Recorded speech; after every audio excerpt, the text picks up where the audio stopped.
Buenos días y bienvenidos un sábado más al Centro de Ciencia Principia, a este ciclo que saben ustedes que realizamos los sábados, o sea, con el título genérico de los sábados en Principia, disfruta con la ciencia.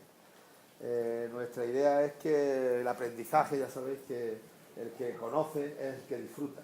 Si no conocemos, pasamos por la vida sin enterarnos de las cosas. Entonces, nos gusta proponeros esta idea de disfrutar con la ciencia. Y hoy, sin duda, tenemos la garantía de ese disfrute, porque tenemos como invitada ni más ni menos que a Cristina Urdiales, que ya es una colaboradora de hace muchos años con el Museo Principia, a la que le estamos muy agradecidos, porque nos ha introducido, gracias a su contacto, nos ha introducido a este fabuloso, fantástico, apasionante mundo de la robótica.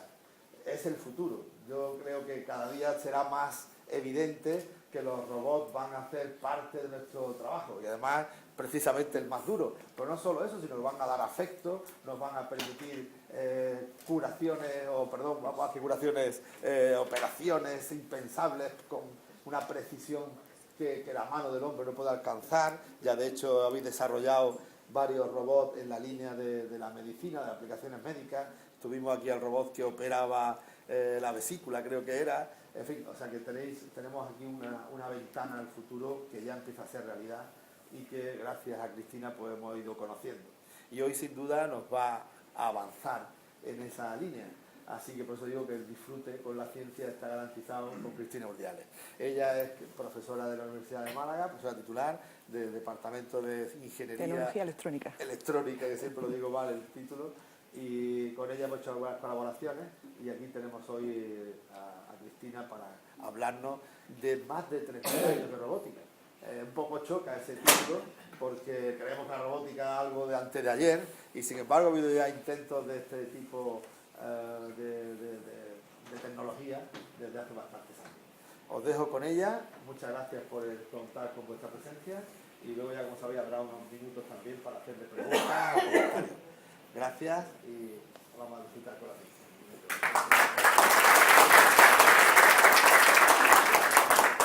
Bueno, pues muchas gracias por invitarme, ya sabéis que a mí me encanta venir y siempre que me decís de venir me apunto.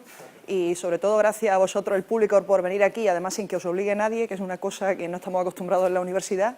Yo a cambio prometo no ponernos nota luego.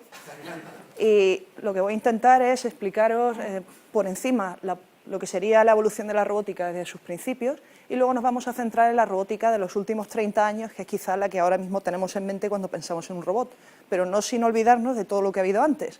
Entonces, lo primero que siempre me gusta preguntar en este tipo de charlas es ¿qué creéis vosotros que es un robot? Porque el problema que tenemos es que hay muchísima imaginería, muchísima ciencia ficción y muchísima cine, libros y demás sobre lo que es un robot, pero la verdad es que nadie tiene las cosas demasiado claras. Por ejemplo, ¿un robot tiene que ser metálico? No, ¿verdad? De hecho, ha habido muchos robots que no han sido metálicos. ¿Un robot tiene que tener forma humana? No, ¿verdad? Entonces, lo primero que tendríamos que hacer es intentar buscar una definición que nos guste de qué es un robot. Y lo curioso es que la definición de robot en los últimos 30 años ha variado muchísimo. Antes siempre era la misma, pero en los últimos 30 años ha variado muchísimo. Os voy a poner primero la definición que se manejaba en el 79, que para muchos de los que estáis aquí es como en el siglo de las luces, pero para otros no nos pilla tan lejos. Entonces, en el 79 se entendía que el robot era un manipulador reprogramable, multifuncional, que llevaba a cabo una tarea de forma repetitiva, ¿de acuerdo?, y que estaba preprogramado para una serie de movimientos. Entre esto y una navaja suiza que se mueve sola no hay gran diferencia. Y esto tiene bastante sentido porque en esa época los únicos robots, o sea, ya se hacía investigación de robótica en las universidades, ya había prototipos bastante interesantes. Pensáis que en esta época se habían mandado ya sondas a la Luna y esas sondas llevaban brazos robóticos. Pero donde pitaban los robots en esta época en realidad era en la industria, sobre todo en la industria automovilística. Entonces esta definición es el robot que te pinta el capó del coche cuando lo vas a sacar de fábrica. Eso es lo que había, pero esta es la definición que había directamente en enciclopedias en ese año. Y sin embargo, 10 años después, cuando había pasado primero por pantallas toda la saga de la Guerra de las Galaxias y de Terminator, eso para empezar, y luego la robótica había salido un poquito más de la universidad, la definición que tenemos es esa, que os va a parecer muy parecida, os va a parecer bastante similar a la anterior, pero vais a entender enseguida la diferencia grande. máquina controlada por ordenador, hasta ahí bien. O sea, antes era una máquina programable, como si querías poner una calculadora, pero no deja de ser algo parecido a un ordenador. Programada para moverse, vale, hasta ahí bien. Manipular objetos, pues sí. Y realizar trabajos, hasta aquí todo igual, pero ahora viene la parte interesante, a la vez que interacciona con su entorno. O sea, nosotros en la definición anterior no se suponía que tuviera que haber ningún tipo de interacción. A mí me ponen el coche delante, yo hago este movimiento y lo puedo hacer así. O sea, mientras el coche esté donde tiene que estar y tenga las dimensiones que tiene que tener, yo lo puedo pintar sin mirarlo, ¿verdad? ¿Qué ocurre si en la cadena de montaje el coche me llega por lo que sé y se para un poquito antes? Ocurre que me va a salir un bonito coche con el limpiaparabrisas pintado de azul o directamente con una rueda cubierta hasta arriba y después trozos sin pintar, ¿verdad? Porque yo no estoy mirando lo que tengo delante, no estoy interactuando con el entorno, me estoy limitando a reproducir un movimiento una y otra vez, una y otra vez. La mayor diferencia que hay aquí está en que a partir de ahora el robot, tal como se concibe, tiene primero sensores, ¿de acuerdo? Sensores que le permiten ver lo que tiene alrededor. Aquí hay que ser muy laxos en el concepto de sensor. Nosotros estamos acostumbrados a que nuestros sensores son la vista, el oído, el tacto, pero no solo eso, estamos acostumbrados a que tenemos un aprendizaje desde que nacemos, que son años de aprendizaje para interpretar lo que nos dicen los sensores. O sea, por ejemplo, el hecho de que tengamos dos ojos nos deja percibir la profundidad, pero probablemente recién nacido uno no tiene sentido de profundidad, simplemente lo va adquiriendo con el tiempo por necesidad. Entonces, ese tipo de sensores tan complejos que tenemos nosotros y con un aprendizaje muy fuerte detrás, no es lo que podemos esperar en un robot. Pero a cambio, en un robot podemos usar cualquier tipo de sensor. Por ejemplo, nosotros no tenemos sentido radar. Bueno, a lo mejor los superhéroes, pero nosotros no, ¿de acuerdo? Un robot perfectamente puede tener un sentido radar. Yo puedo colocarle al robot un radar y dejarlo en la carretera mirando a ver los coches que pasan a 120 por la zona del Puente de las Américas. O sea, puedo. Y de hecho se puede mover, irse al centro también y probarlo allí, ¿de acuerdo? Puedo tener láser, puedo tener en lugar de 2 cámaras 5 para mirar hacia atrás y hacia arriba. O sea, yo al robot le puedo colocar lo que yo quiera. Entonces podemos compensar en parte el hecho de que nuestros sensores son infinitamente mejores que los que va a tener el robot con utilizar más y de más tipos. La idea siempre es ver lo que tengo alrededor, porque quiero interactuar con lo que tengo alrededor, no repetir siempre lo mismo. Para poder interactuar, esto está en las dos definiciones, necesitamos alguna unidad de proceso, un ordenador, lo que sea, un teléfono móvil, puede funcionar cualquier cosa que sea capaz de procesar datos, ¿de acuerdo? Y la información que sale de esa CPU me permite manipular los motores o los actuadores que tenga el robot. O sea, si es un brazo, puedo moverlo, desplazarlo, coger cosas. Si son ruedas, pues también me puedo mover en el entorno yo. Podría ser cualquier cosa. Si es un robot de pintar, pues muevo la brocha, ¿de acuerdo? La pistola de pintura. En fin, la idea es que vamos a trabajar con esta definición de robot.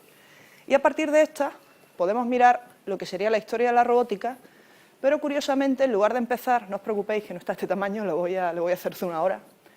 En lugar de empezar en lo que uno pensaría que es la historia de la robótica, que serían los años 60 más o menos, que es donde empiezan a entrar los robots y las cadenas de montaje, podemos irnos a la antigua Grecia, que es la curiosidad del asunto. O sea, la robótica es mucho más antigua de lo que la gente se supone.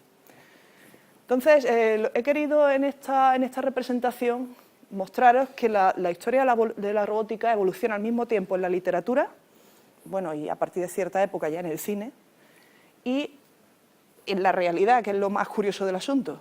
O sea, por ejemplo, en temas de literatura, si creo recordar que en la Ilíada, Hefestos, cuando está forjando la armadura de Aquiles y demás para ir a la batalla, tiene unos ayudantes que son robots. O sea, son ayudantes metálicos, pero son robots como los robots que pensamos hoy en día, como C3PO, o sea, un robot que se mueve, habla, son como personas, pero metálicas, que ha hecho él.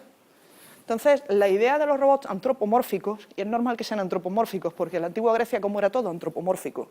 Si no tenía forma humana, no valían nada, o sea que... Entonces, en la antigua Grecia ya estaba la idea del robot, está en la literatura de la época. Entonces, estamos hablando de 300 años antes de Cristo, no es poca cosa. Y en la literatura sigue habiendo esa idea de robótica, por ejemplo, Las Mil y Una Noches, Simba lleva un caballo metálico que se porta como un caballo. O sea, si os dais cuenta, aquí la idea de robot es muy generosa, porque como no existe la idea de unidad de proceso, no hay nadie que tenga que programar el robot y dice, bueno, pues ya que va a hacer algo, que lo haga todo, que sea como un caballo y se acabó. Claro, una vez que uno tiene que decir, sí, pero es que lo tengo que programar yo, dice, bueno, pues que se mueva de aquí a aquí y ya está. Con eso nos damos por satisfechos, ¿de acuerdo? Pero esto es literatura y podemos pensar que los robots son exactamente igual que personas. Estos son metálicos, estos no, estos son de madera. Y tampoco es curioso que o sea, lo que es la literatura de esta época, que es sobre todo el mundo árabe, sean animales en vez de personas, porque no se representan personas, ¿verdad? A partir de aquí hay una época en que hay ideas de robots y tal y cual, pero prácticamente no tienen presencia en literatura, hasta prácticamente principios de siglo. O sea, en principios de siglo, ¿qué ocurre? Quizá el primerito sería el golem. No sé si a alguien le suena la leyenda del golem, un hombre hecho de arcilla, para los que sois más jóvenes y probablemente no, al cual se le levanta la cabeza, se mete dentro un trocito de papel, que es la palabra sagrada Shem, y ¿qué es lo que quieres que haga? O sea, un robot, lo estás programando incluso. Lo tapas y el golem se va a hacer lo que se supone que querías que hiciera, pero igual que todos los robots acaba haciendo otra cosa totalmente distinta, con lo cual la historia se transforma en una cosa de terror en vez de ciencia ficción, pero bueno. La idea estaba ahí y de hecho estaba la idea de que los robots, por mucho que los programes, se acaban haciendo de las suyas y ya está. Y el siguiente hito, que es ese robot que veis ahí, es donde por primera vez se utiliza el término robot, que viene del checo, de la palabra robota, que significa trabajo pesado. O sea, es el trabajo que tú tendrías, por ejemplo, en galeras a la gente haciendo. Entonces, en este caso, los robots son de arcilla, igual que el golem, y esto va, bueno, en la época, estamos hablando del 1900 temprano, o sea, del 15, 20, en esta época, en la zona soviética, o sea, la zona bajo influencia soviética, era todo revolución de clases. Entonces, tanto este robot, el RUR son las iniciales de Rosun Universal Robot. Era una obra de teatro de un checo que se llama Karl Čapek. Y esa idea se prorroga en la que sí que os sonará probablemente, que es la película Metrópolis, donde pasa lo mismo. O sea, los robots, en este incluso le dan apariencia humana como un Terminator al robot, pero vamos, la idea sigue siendo la misma, ¿de acuerdo? Esto es la ciencia ficción. Pero ¿qué pasa con la realidad? ¿Dónde pensáis que está el primer robot físico que se llegó a montar? ¿Por ahí? ¿Por esta zona de aquí o por esta zona de aquí? Son 2000 años. ¿Por aquí? Ese es un robot que se montó no se ve bien, pero vamos, es en el año 100 y pico de nuestra era, en Grecia. O sea, de hecho, si queréis buscarlo por internet, vais a encontrar un mecanismo muy, muy, muy bonito, como de engranajes, que se llama el mecanismo de antiquetera, del cual, por la forma de estar cortado y demás, parece que no solo se produjo, sino que se produjo en masa.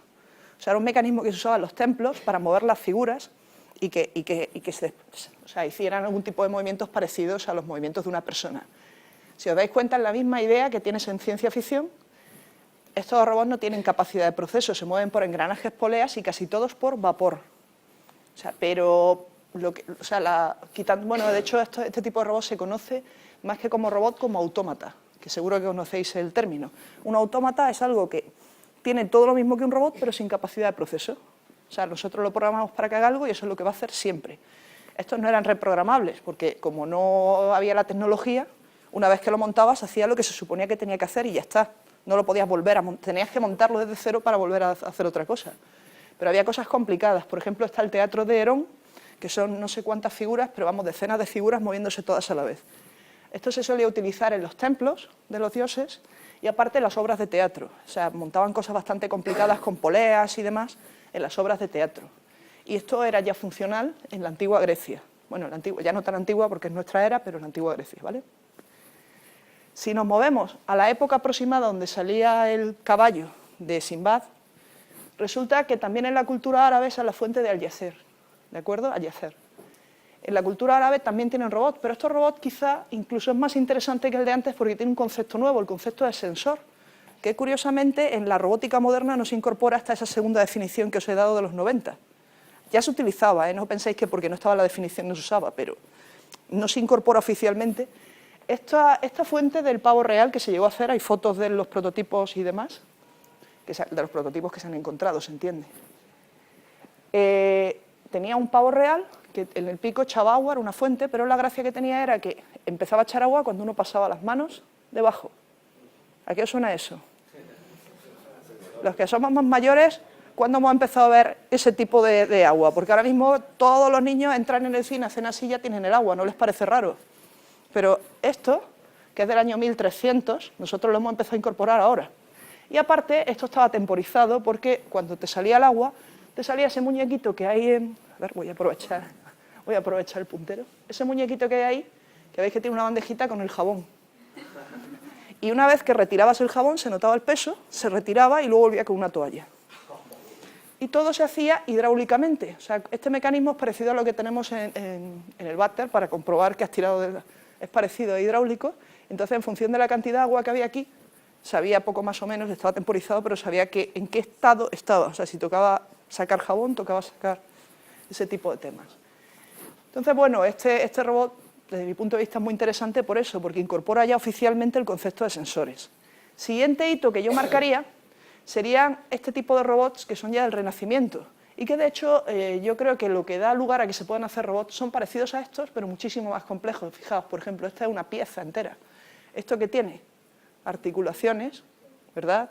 Y puede moverse en movimientos más difíciles. En esta época se hicieron robots tan complicados como para tocar instrumentos musicales o para escribir, o sea, simular que escribían frases completas, que las escribían, a ver, lo que pasa es que estaban preprogramadas, pero hacían cosas tan complicadas como esas. Esto se le puede agradecer probablemente a Leonardo da Vinci, que se juzgó que lo quemaran en la hoguera por abrir cadáveres y mirar cómo eran por dentro, ¿verdad? Entonces, todo el trabajo de articulaciones y demás, gracias a los trabajos de Leonardo, ya se conocía. Entonces, si tú sabes que mover el brazo así, sin articulación, se puede hacer más cómodo moviéndolo así, solo colocando una articulación aquí y tienes los tendones, al fin de cuentas son cuerdas y poleas, si sabes cómo va por dentro. Pues eso es lo que se incorpora en esta época, en el Renacimiento, a los robots. Y se hacen robots, ¿eh? Igual que os he enseñado que en literatura hay como un vacío donde no sale nada demasiado significativo, curiosamente, a nivel de construcción, las cosas son mucho más continuas. En todas las épocas se ha construido algo. Esta época de aquí, que es después de la Revolución Industrial, ahí ya lo que tenemos es la máquina a vapor, ¿verdad? Entonces empiezan a hacer cosas todavía más complicadas en el sentido de que pueden, por ejemplo, aquí os he puesto el pato de Vaucanson, que es uno de los robots más famosos de la antigüedad, porque se le incorporó hasta el sistema digestivo, lo alimentabas por aquí, bueno, tenía unos mecanismos dentro y acababa digiriendo la comida. Evidentemente, el pato, fijaos en la escala, para tener un pato del tamaño de un pato necesitabas una mesa así de alta para meter todo lo que tenías que meter debajo.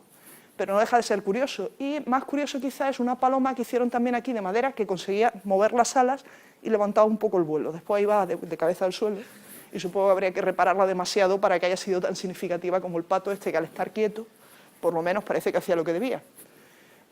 Y aparte de estos, un poquito más adelante, estamos hablando de aquí del 1700, bueno, finales del 1700, pero del 1700. Un poquito más adelante se empezaron a hacer unos robots preciosos, o sea, muy bien terminados y demás, en madera, que lo que incorporaban por fin, o sea, estos robots, aunque aquí lo veis andando, estaban sentados y hacían las cosas sentados. Y esto es lo que incorporan por fin en la capacidad de moverse el robot, o sea, va de un lado a otro. Ojo, no con piernas, si os dais cuenta aquí, aunque tiene las piernas disimuladas, tiene una rueda, que es lo que es fácil mover. Para mover cosas con piernas hemos tenido que llegar a la robótica actual. No es nada fácil mantener el equilibrio, ¿vale? Bueno, si esto es lo que nosotros tenemos en la realidad, vamos otra vez a la parte de ciencia ficción, pero ya ahora nos vamos a ir al siglo XX, que es donde avanzan las cosas más, o más rápido.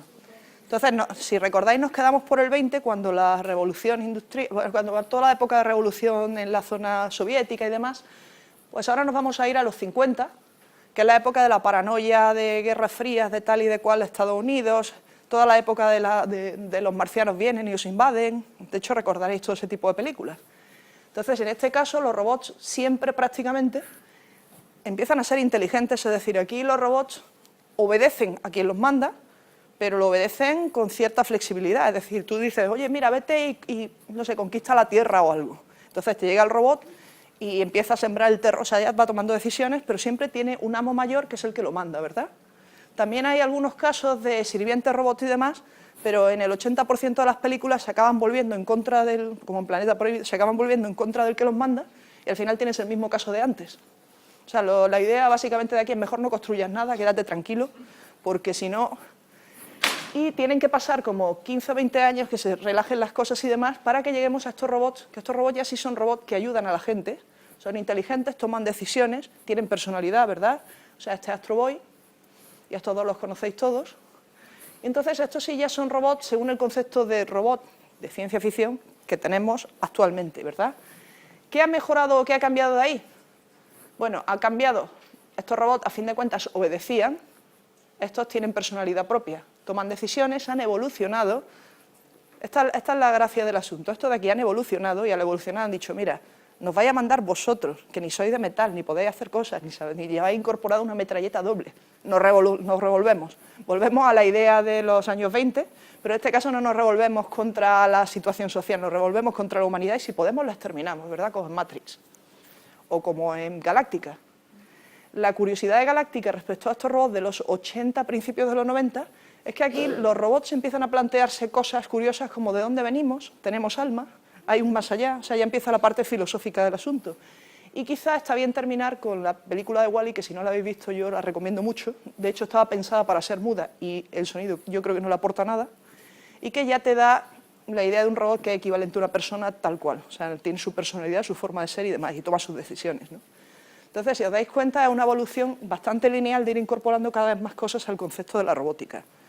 Ojalá estuviéramos aquí, bueno, ojalá aquí no, pero ojalá estuviéramos en robótica algo más cerca de esto, pero en realidad lo que tenemos es primeros hitos de verdad, porque antes de esto, en las guerras, normalmente la ingeniería pega bastante, pero pega la ingeniería militar. Entonces se hicieron robots, pero se hicieron unos robots muy particulares que se llaman drones, que son robots voladores que normalmente hacen funciones de espionaje. Entonces, la época dorada de los drones es las guerras mundiales. Tened en cuenta que si son robots voladores no pueden ser muy pronto en el 1900. O sea, que para que eso evolucionara le metieron mucha caña.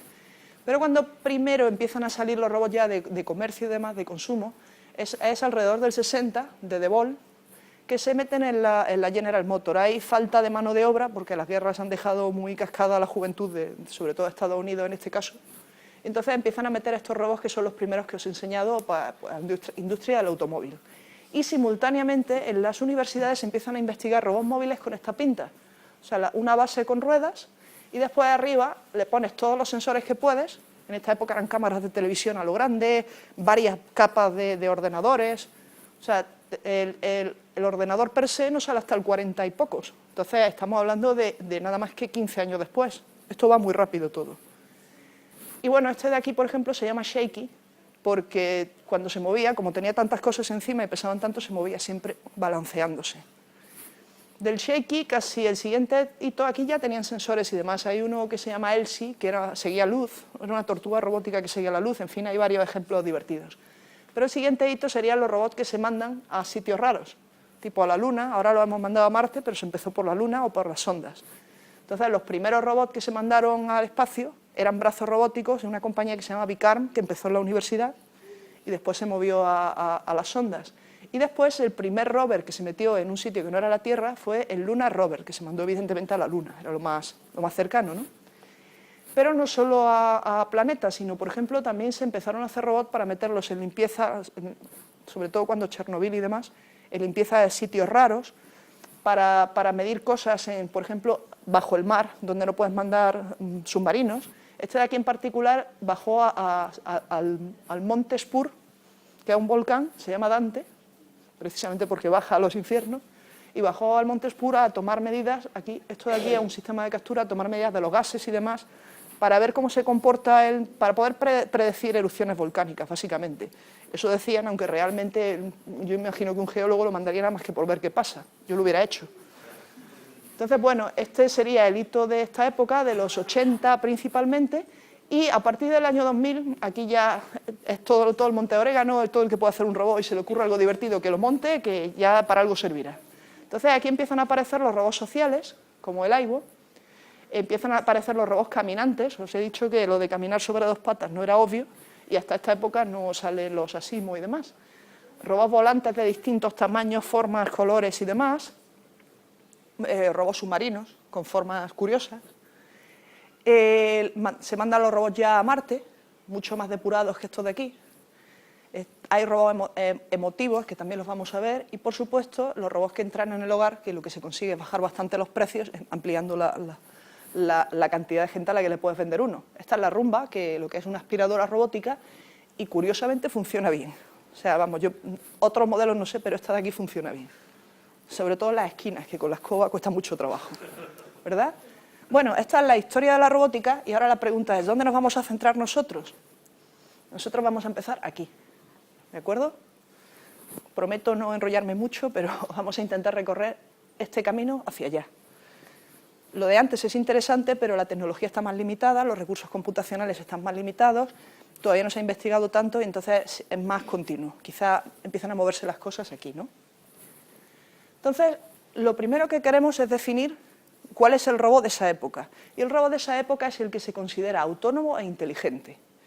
Y cuando nosotros decimos inteligente aquí, decimos inteligente como cuando dices que tu periquito es inteligente porque cuando apareces canta. O sea, hay que ser flexibles en lo que se entiende inteligente en un robot. Entonces, aquí nos vamos a conformar con lo siguiente. Vamos a decir que es autónomo cuando no tenemos que llevar un cable e ir diciéndole lo que tiene que hacer. Un robot teledirigido no es autónomo. Me da lo mismo que lo teledirija con un cable que lo teledirija por wifi, que lo teledirija con la fuerza del pensamiento. Que se puede. Hay sistemas que funcionan con el pensamiento y tenéis vídeos incluso de nuestros compañeros de LISA de la Universidad de Málaga. Pero mientras tú le estés diciendo al robot qué tiene que hacer, eso no es autónomo, ¿de acuerdo? Tiene que residir todo en la propia máquina. Me va a decir, ¿vale para autónomo un robot en el que yo le estoy mandando los comandos desde el ordenador, pero no lo estoy tocando? No, porque si se cae el enlace físico, el robot ya no hace nada. O sea, pensad, por ejemplo, en los robots en Marte. Los robots en Marte, la información que yo recibo del robot tiene un retraso de un par de minutos, si no me equivoco. 8 minutos. O sea, cuando yo recibo esa información y le digo al robot qué es lo que tiene que hacer, el robot lleva un 15 minutos parado delante de la grieta o se ha caído ya directamente. Entonces, ese robot tiene que tener el sistema entero encima.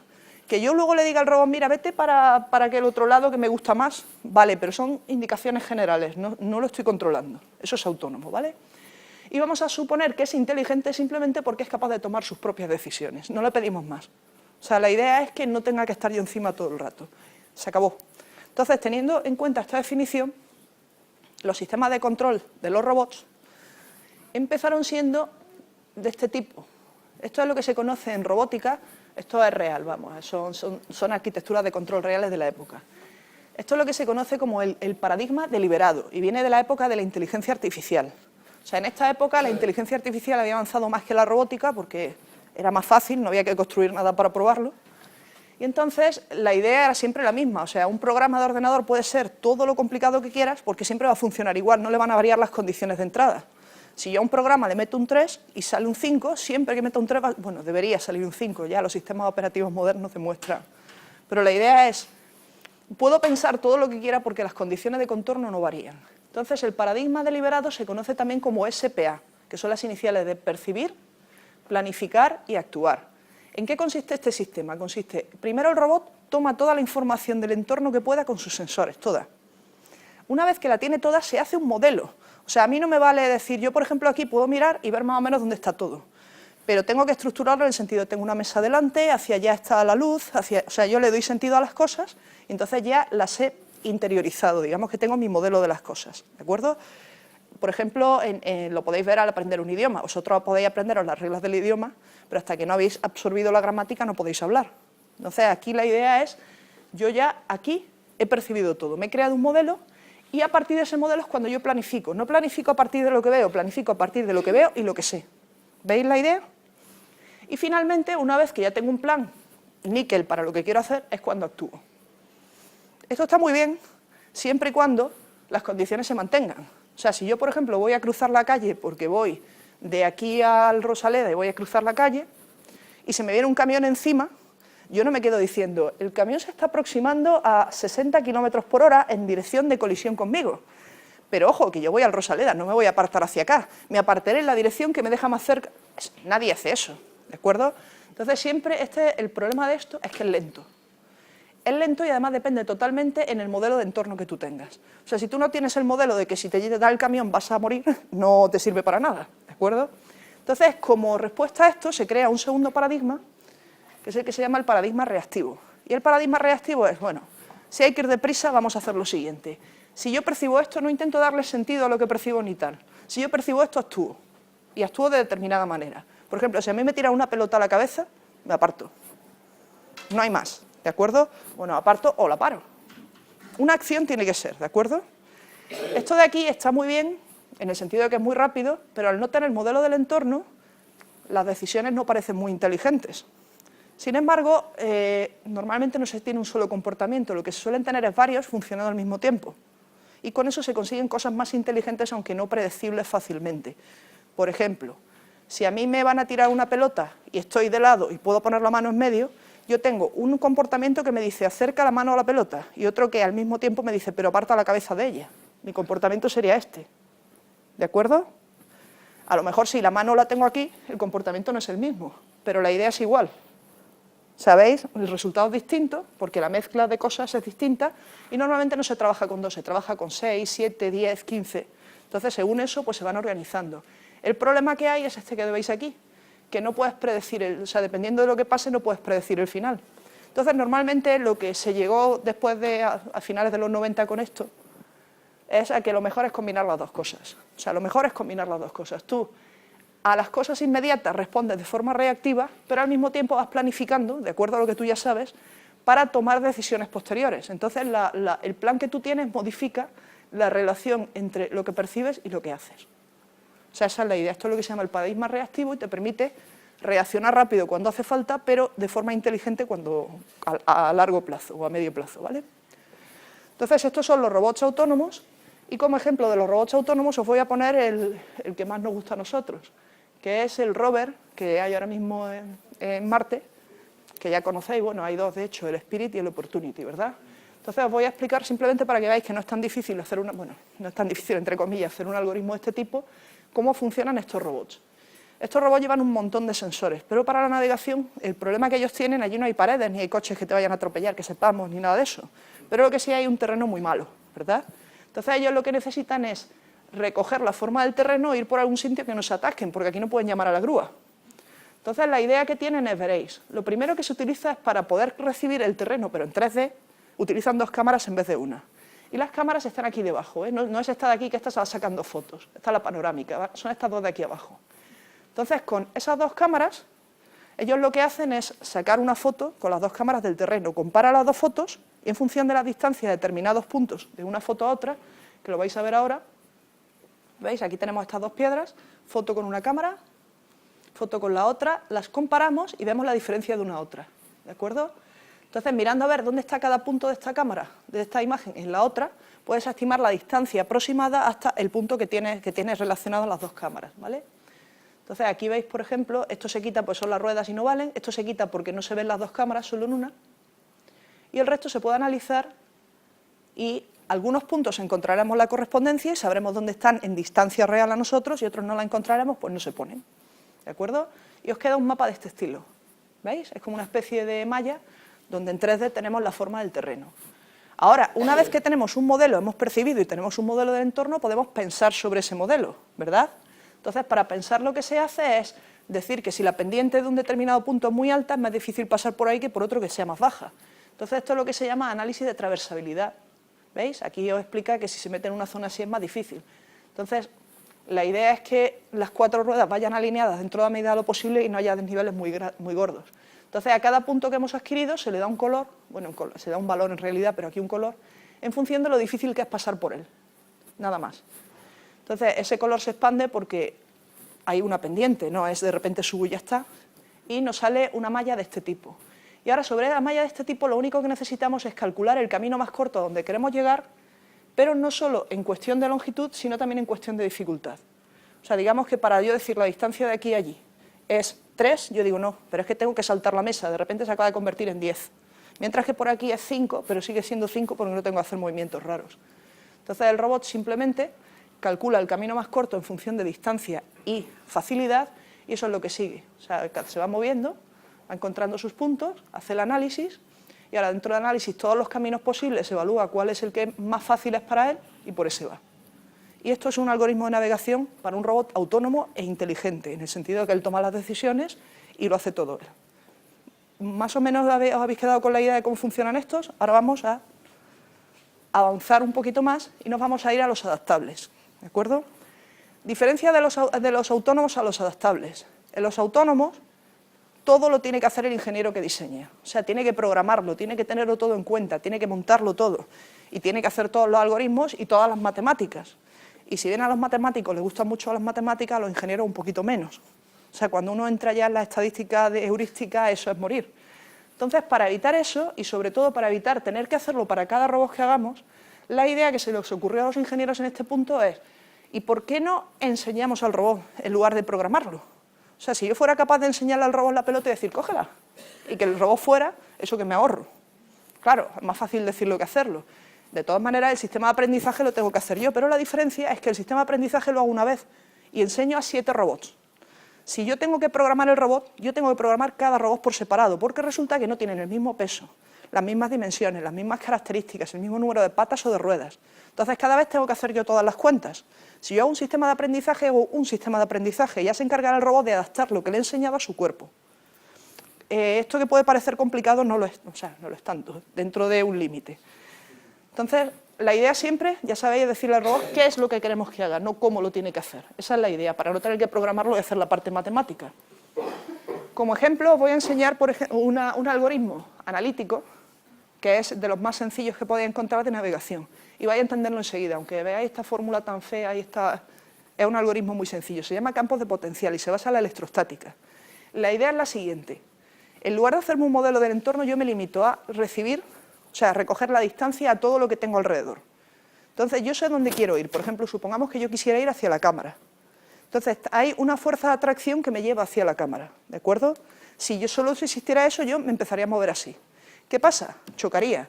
Entonces, aparte de la fuerza de atracción de la cámara, cada obstáculo que hay, de forma ortogonal al obstáculo, es decir, en dirección contraria al obstáculo, genera una fuerza de repulsión, ¿de acuerdo? Entonces, si yo sumo la fuerza de atracción a la cámara, que es un vector, con la fuerza de repulsión del obstáculo, la suma de esto es un vector así, ¿verdad? Entonces yo cuando fuera hacia allá haría así. Cuando llegara hacia este lado, este me empujaría también al mismo tiempo que este, con lo cual al final me colocaría en el centro. Y pasaría por el centro hasta que saliera de aquí y volvería a doblar hacia la cámara. Eso es un campo de potencial para robot. Y si os dais cuenta, no hace falta hacer mapa ni modelo del entorno, simplemente para cada cosa que yo detecto, suponeos que yo tengo un sensor de distancia que hace así, como los láser, como el coche fantástico. Para cada dirección, si yo detecto algo ahí, en dirección contraria tengo un repulsor. Y donde está el objetivo u objetivos, puede haber más de uno, tengo un atractor, ya está. Entonces, este algoritmo tiene la ventaja de que, aunque no lo parezca, las matemáticas son muy sencillas y se programan en un momentillo. Pero tiene varias desventajas en el sentido de que no hay modelo del entorno, y las vais a ver enseguida. La primera es esta, son oscilaciones cerca de los obstáculos. ¿Por qué? Si os dais cuenta, bueno, si no os dais cuenta lo digo yo, cuanto más cerca estoy de un obstáculo, con más fuerza me repele. O sea, la idea es evitar que choque. Entonces, cuanto más me acerco, más me empuja.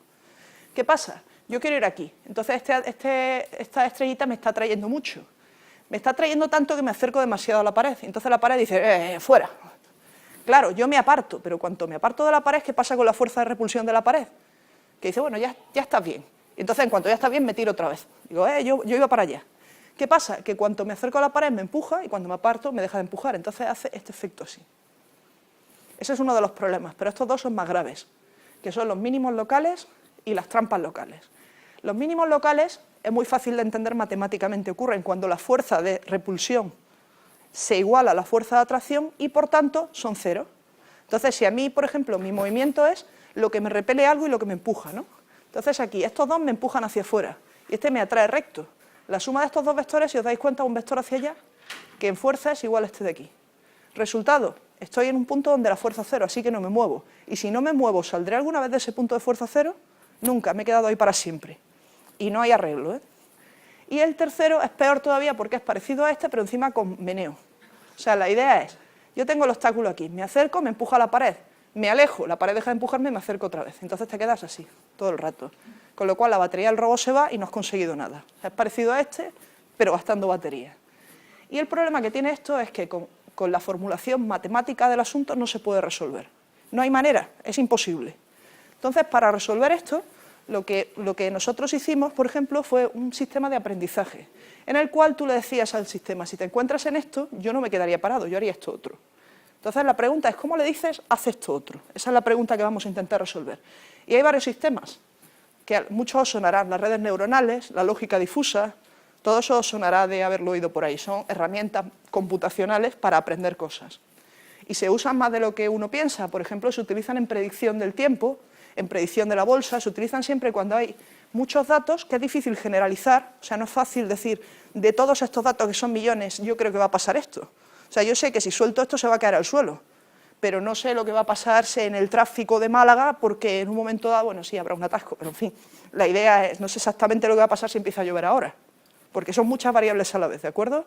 Entonces la idea es, cuando tengo muchas variables a la vez y no es fácil hacer un modelo matemático, lo aprendo. ¿Cómo lo aprendo? Le enseño de experiencia pasada, con todas estas variables, no sé por qué, pero pasó esto, y con todas estas otras, no sé por qué, pero pasó esto. Entonces, el sistema por dentro, según la matemática que tenga, acaba asociando una cosa con la otra. Eso es lo que se llama predicción, ¿de acuerdo? Entonces, yo os voy a enseñar el sistema que me gusta a mí simplemente porque es el más sencillo desde el punto de vista de yo no sé cómo funciona, pero puedo mirarlo, que se llama aprendizaje basado en casos o memoria retentiva. En este sistema lo que se hace es intentar ver si te acuerdas de alguna situación anterior parecida a la que tienes ahora entre manos. Si tienes una situación anterior parecida, la usas. Si no la tienes, adaptas algo de lo que sabes, o sea, en lugar de partir de cero, coges lo más parecido que tengas, lo adaptas y lo usas. Y después lo guardas para futuro uso, porque lo que tienes adaptado será más parecido a la situación actual que cualquiera de las que tenías antes. Lo vamos a ver con este ejemplillo de aquí. ¿Os acordáis del robot y la abeja, verdad? Pues bueno, este robot cuando va a regar su planta esta vez, parece que el sitio está muy concurrido y se encuentra este cocodrilo. Ese es su problema. La situación más parecida que él conoce, porque algo tiene que sacar, siempre tienes que sacar algo de la memoria, nunca te quedas con cero. La situación más parecida es cuando se encontró la abeja, y entonces se le ocurrió regarla, ¿verdad?, para que se fuera. Entonces yo lo que hago es, de mi base de casos, de la memoria que yo tengo, saco la situación más parecida y reutilizo la solución. Entonces nosotros reutilizamos la solución, ¿y qué pasa? Que no es exactamente aplicable, ¿verdad? Al cocodrilo no le molesta el agua, ¿sí? Entonces tenemos esta situación. Cuando la solución que nosotros recordamos no es exactamente aplicable, utilizamos un algoritmo, utilizamos alguna medida para adaptarla un poco.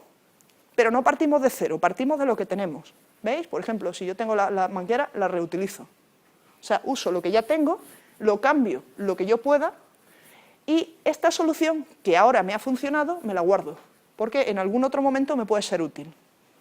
O no, pero por lo menos ya la conozco. O sea, así es como funciona la memoria, ¿verdad? Entonces, bueno, en este tipo de aprendizaje lo que hay que definir muy bien es qué es importante para nosotros de una situación, cómo se adaptan las soluciones y cómo secuenciarlas en el tiempo, ya está.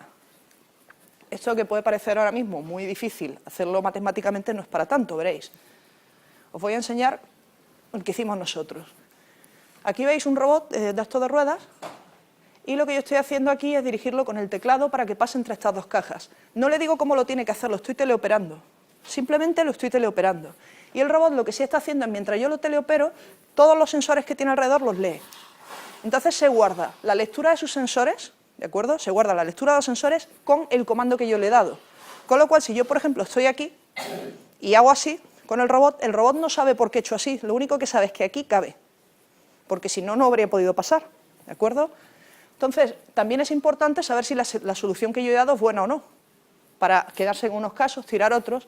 Entonces, bueno, nosotros lo que guardamos, como veis, es Bueno, fijaos también en el tipo de movimiento que he hecho. Yo lo he pasado más o menos en línea recta entre las dos cajas. Esto es importante para lo que vamos a ver ahora. Entonces, yo lo único que he hecho es cogí el robot desde aquí, lo alineé con las dos cajas y lo pasé para adelante. Y el robot aprendió en cada punto dónde estaban las cosas y cuál era el movimiento que yo le daba. Ahora, utilizando esa información, si lo dejo que funcione solo, ¿de acuerdo? Él debería de ser capaz de pasar en línea recta entre dos cajas, ¿sí? La información que yo me he quedado. Yo necesito saber dónde están las cosas con respecto a mí, es decir, la lectura de mis sensores de distancia alrededor del cuerpo, dónde quiero llegar, ¿de acuerdo?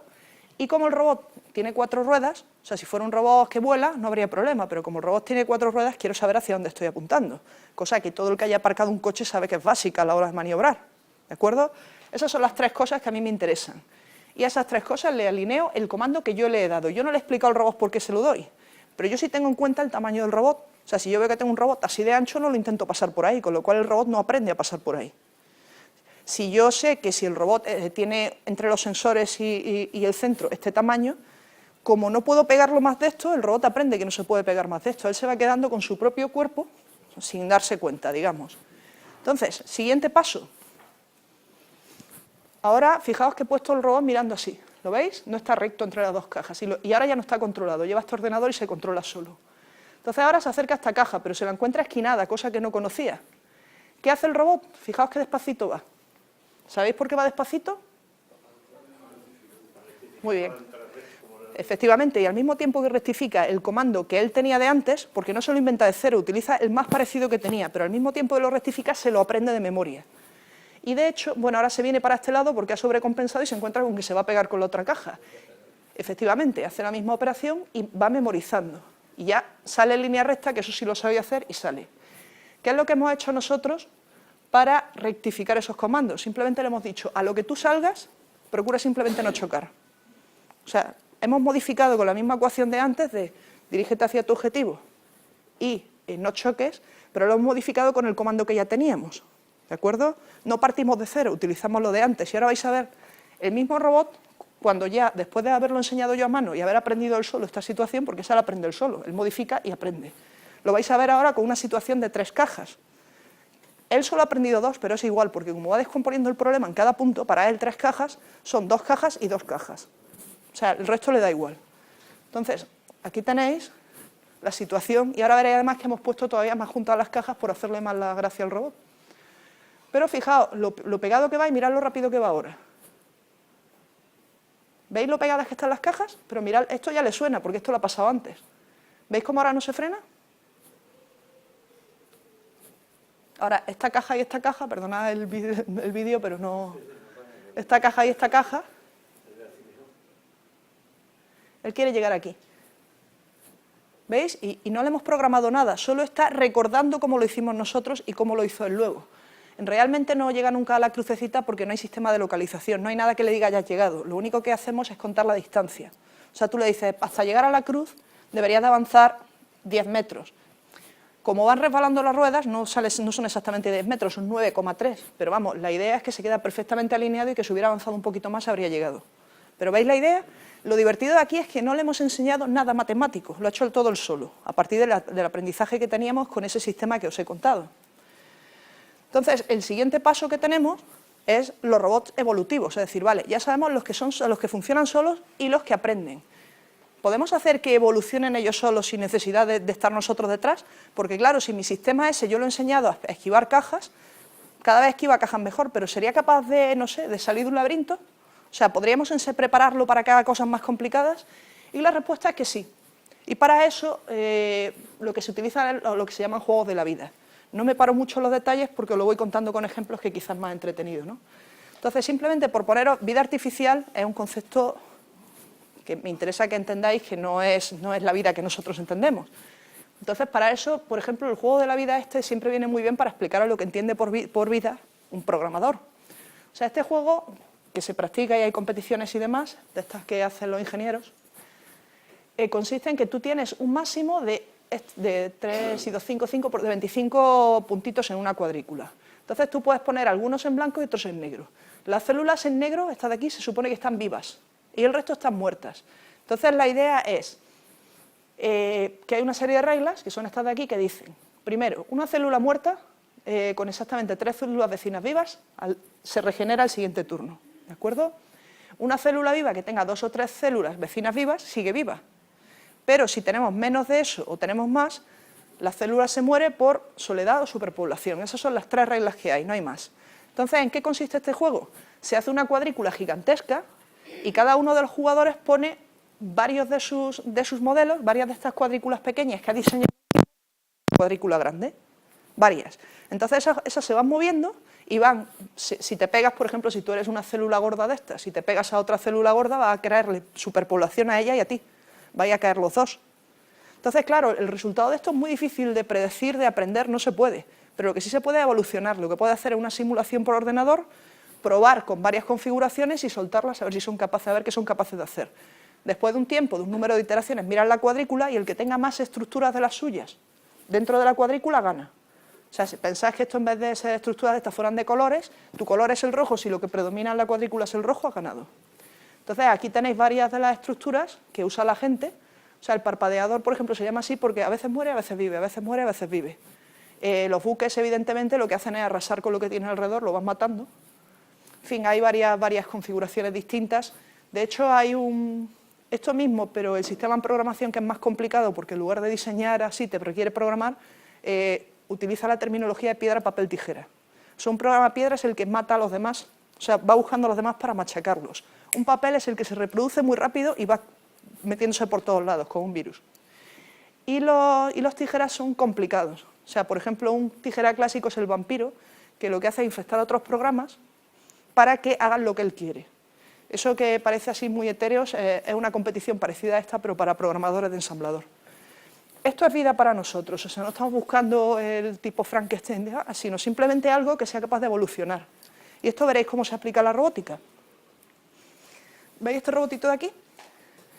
La idea en este caso es, bueno, la idea viene de un tipo que se llama Breitenberg, que estuvo la siguiente teoría. Dice, si yo tengo un montón de robots que hacen comportamientos al azar y tienen los sensores colocados al azar, y los pongo todos encima de una mesa y los dejo moverse, cuando se caigan, o sea, cuando haya pasado 3 minutos, los que se han caído los retiro y los adapto a configuraciones parecidas a los que siguen en la mesa. Los pongo y dejo que sigan.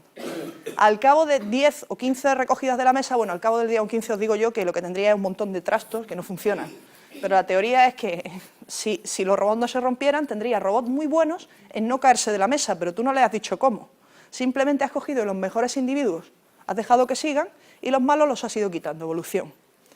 Entonces, en este caso en particular que os he puesto, que es un típico de la Universidad de Lausanne, se utiliza un controlador que se llama red neuronal para hacer este tipo de cosas. Las redes neuronales, tal como se utilizan aquí, son muy sencillas. O sea, tú tienes una neurona para el motor derecho y otra para el motor izquierdo, y aquí tienes una capa de neuronas para los sensores, las sensores de distancia, como hemos dicho antes. Entonces, la red neuronal tú le dices, si te encuentras esto, lo mismo que he hecho yo con el CBR, pero en lugar de hacerse online, se hace todo con anterioridad. Si te encuentras esto, activa los motores así. Si te encuentras esto, activa los motores así. Si le enseñas suficientes muestras, estos enlaces que hay entre los motores y los sensores se reorganizan para ajustarse lo más posible a los datos que tú le has dado. Es decir, si yo, por ejemplo, yo qué sé, si yo llego a la frutería y siempre dejo el mismo dinero y a mí siempre me dan tomates, cada vez menos voy a llegar y me van a decir ¿qué quieres? Directamente me van a poner los tomates encima de la mesa. Estoy cortando otras posibilidades, pero estoy enfocándome a lo que yo hago siempre. Y esa es la forma de aprender de las redes neuronales. ¿Cómo se evoluciona esto? Se cogen los pesos, se cogen los enlaces que dicen cuando tienes esto, haz esto, a fin de cuentas esos son enlaces con un peso. Y se mutan. Y mutarlo es parecido a la cuenta de la vieja, es decir, si este y este funcionan, los demás los tiro, este y este los uso y además cojo algunos que son pequeñas variaciones de uno a otro. O sea, mezclo este con este, lo sumo, le quito un poquito y lo añado. Entonces voy añadiendo individuos que podrían ser buenos y los voy probando. Si son buenos me los quedo y si no los tiro. Este es un ejemplo típico de movimientos laberintos, donde el robot empieza yendo muy lento y va chocando con las paredes y cada vez se vuelve más rápido y al final va a toda pastilla. Y se hace con esto, se hace simplemente con evolución. No le programas nada, simplemente evalúas lo bueno o lo malo que es haciendo eso y vas mejorándolo. Este está bien, pero el que os voy a enseñar ahora es mejor, porque es coevolución. O sea, yo puedo evolucionar un robot o puedo evolucionar varios. ¿Veis estos de aquí? Estos se llaman robot predador-presa. Hay uno que es ligeramente más rápido que el otro, este de aquí, que es el que huye. Y el predador, su objetivo es alcanzarlo. ¿Veis? Entonces, al principio estaba mirando a ver por dónde iba, tiene mejores sensores, sabe por dónde va el otro, lo que pasa es más lento. Entonces, al principio lo iba siguiendo desde el centro, pero ahora ya lo va siguiendo desde atrás. Tarde o temprano este se va a dar cuenta, pero no se va a dar cuenta porque yo lo programe, se va a dar cuenta porque no va a funcionar su salida, de que este es más rápido y va a cambiar de estrategia. Y de hecho, aquí tenéis un montón de iteraciones, o sea, un montón de generaciones y de mutaciones, lo que empezaba pasando. Esto que habéis visto aquí es esto de aquí. Este decide que si quiere pillar a este, se coloca detrás y lo persigue, y empiezan a dar vueltas. Este de aquí no cambia nada, no evoluciona, porque a él le va estupendamente, dices, persígueme si quieres, no me vas a pillar, es como el coyote y el correcaminos, ¿vale? Pero este de aquí se da cuenta de que sus resultados son muy malos, entonces prueba algo distinto. ¿Qué prueba distinto? Él solo. Si el vídeo siguiera, veríais que lo siguiente que prueba es, se queda en el centro, el otro está dando vueltas, y cuando calcula que el otro va a pasar, calcula, insisto, por evolución, que el otro va a pasar por allí, se lanza directo y lo intercepta. Entonces, aquí se ve cómo lo interceptaría en un punto determinado. Pero claro, eso hace que este evolucione a su vez. Entonces, la siguiente evolución es más divertida todavía porque se ve que el blanco lo que hace es que cuando nota que se le acerca al otro, se frena en seco y el otro pega contra la pared. No le da tiempo a frenar y pega contra la pared. Y esa es la evolución natural de esto. O sea, esto es un experimento que hicieron en Lausanne, no son dibujos animados. Y es muy divertido, porque realmente no programas nada. O sea, tú solo reproduces los mejores comportamientos y eso puede cambiar en el tiempo. Y si esto os parece bonito en cuanto a robots evolutivos, estos os van a gustar más todavía. Esta es una serpiente, un robot con varias patas, y este es el pez de Essex. Son robots biomiméticos. Es muy difícil copiar, fijaos el movimiento que tienen, ¿eh? Es muy difícil matemáticamente modelar cómo se mueve un animal, pero puedes copiarlo. Y puedes evolucionarlo hasta que los movimientos sean los más óptimos posibles desde tu punto de vista. Entonces, con esto se consiguen sistemas muy curiosos en el sentido de que se parecen bastante a cómo funcionaría un animal porque están pensados para evolucionar en esa misma dirección. Igual que este, que son sistemas biomiméticos que se copian unos de otros, están los sistemas cooperativos, donde yo evoluciono para ayudar a mis compañeros a conseguir una meta común. Este, por ejemplo, son varios robots que estáis viendo que van a construir un muro en mitad de la sala, con fichas de dominó. Entonces, este está controlando y los demás se están moviendo, pero para no chocar entre ellos y cooperar, claro. Si este pone una pieza aquí y el otro pasa y la tira, esto ya no funciona. Lo divertido de aquí es que los robots no están programados para hacerlo, tienen una serie de directivas comunes y luego han evolucionado. ¿Vale? A ver si ahora se enciende ya la luz cuando terminen de...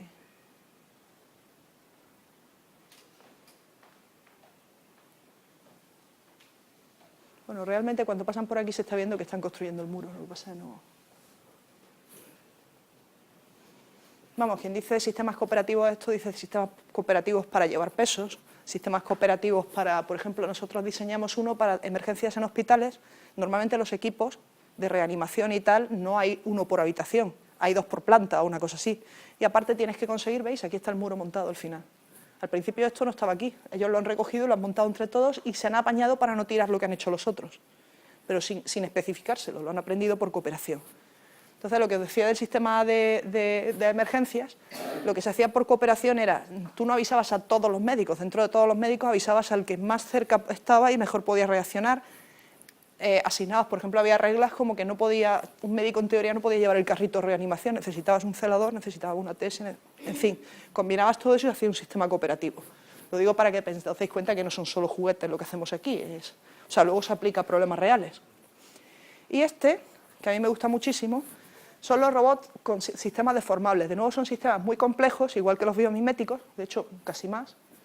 Y en este caso se hace evolución para un diseño muy complicado antes de montarlo físicamente, saber si va a tener éxito o no. Entonces aquí tenéis uno de la NASA, que se llama Ted Walker, y aquí tenéis una escultura cinética de un escultor que se llama Theo Jansen, que trabaja en Holanda, y que hace lo que él llama criaturas de aire. Esto funciona todo con estas velas de aquí y con tubos. Entonces, si os dais cuenta, hay millones, bueno, millones no sé, pero miles de tubos seguro que hay. Y fijaos cómo se mueven, es todo mecánico, no hay ningún motor. Entonces, esto no es nada trivial de hacer. Él lo hace todo, si veis, hay un documental de él en internet, en YouTube, si queréis verlo, que lo explica, y lo hace todo por ordenador primero, evoluciona por ordenador las criaturas que quiere montar a partir de diseños anteriores y demás, las prueba en simulación y luego las construye. Se las echa al coche, se las lleva a la playa de Holanda, las pone ahí a funcionar y deja que corran. Las que funcionan se las guarda para evolucionar otras a partir de esas y las que no, pues las descarta. Y estas son las cosas que hace, tiene un montón de criaturas distintas. Y este Ted Walker, que veis aquí, lo que hace, si os dais cuenta, los motores lo que hacen es como una estructura pero vacía. Es estirar o alargar los brazos del Ted Walker. Entonces, lo que se hace con eso es, si yo me muevo así el brazo, lo que estoy haciendo es cambiar mi centro de gravedad. O sea, lo veis mejor si, por ejemplo, levantáis una pierna. Si yo levanto esta pierna y sigo, me voy a caer salvo que equilibre con algo, ¿verdad? Entonces, estos hacen lo mismo, van cambiando el centro de gravedad y al cambiar el centro de gravedad se desplazan, con la ventaja de que pueden hacer cosas como estas. ¿Quién es capaz de calcular matemáticamente todo lo que puede hacer un sistema de esto? Es imposible. Entonces, no se calcula matemáticamente, se evoluciona, se prueba y si funciona te lo quedas y si no lo tiras. Y así es como se hace. Esto es como los bracitos de estos son como las cortinas de ducha, que alargas o disminuyes, pero hidráulicas, en el sentido de que con el motorcito que tienes puedes hacerlo, pero computacionalmente. Entonces, al alargar o disminuir los brazos, cambia la forma de la estructura, cambias el centro de gravedad y se cae hacia el sitio que tú quieres. Y así es como funcionan estos sistemas deformables, que esto es como de hace unos pocos años, no tiene mucho más. Y ya para terminar, vamos a ver los robots sociables, entendiendo como robots sociables, robots que a nosotros nos parecen sociables. Otra cosa es lo que vaya adentro, esto no es Wall-E, ¿eh? Entonces, este de aquí es el Kismet del MIT. Entonces, os voy a explicar muy por encima cómo funcionan estos robots para que veáis lo que llevan dentro, que no es tampoco tan complicado si se explica así, ¿no? Lo que es interesante, y de hecho toda la gente que trabaja en robots de este tipo se hace mucho, es que sean expresivos, y para eso se suele encargar el diseño de las caras y demás a gente de bellas artes, generalmente. No, los ingenieros hacen los motores y tal, pero casi todo el diseño es de bellas artes. Entonces, este de aquí es el Kismet del MIT, y la idea que tienen estos robots básicamente es intentar percibir cuál es nuestra reacción a ellos para adaptarse a esa reacción.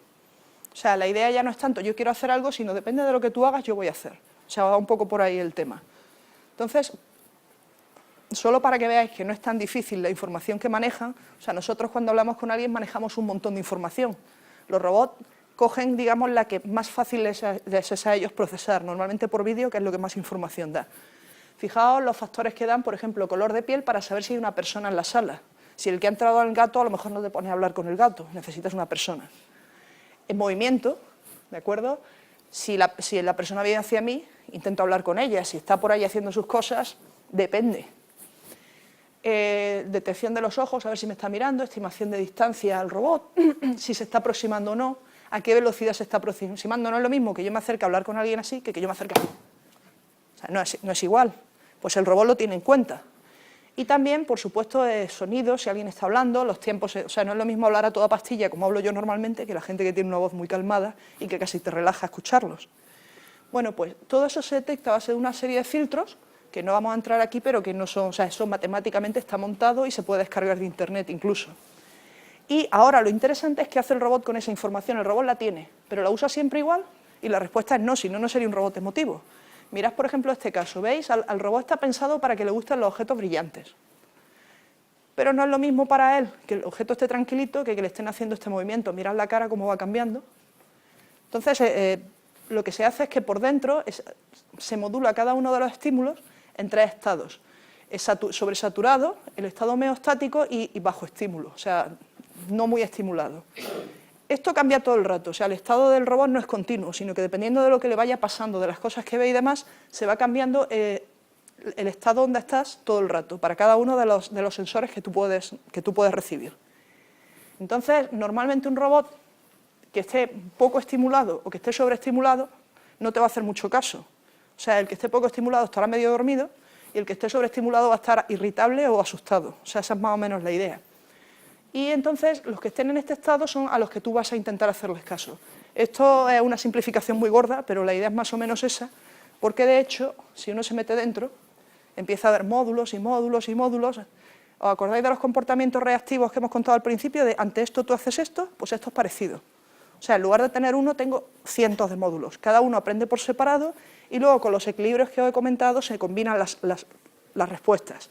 Y para que veáis más o menos el resultado en funcionamiento, os voy a poner un ejercicio muy sencillo. Voy a poner un vídeo de este robot hablando con dos personas. A ver si sois capaces de decirme cuál creéis que le cae mejor. Aquí hay una chica que se llama Cintia y aquí hay un chico que se llama Paul. Y ahí tenéis el robot.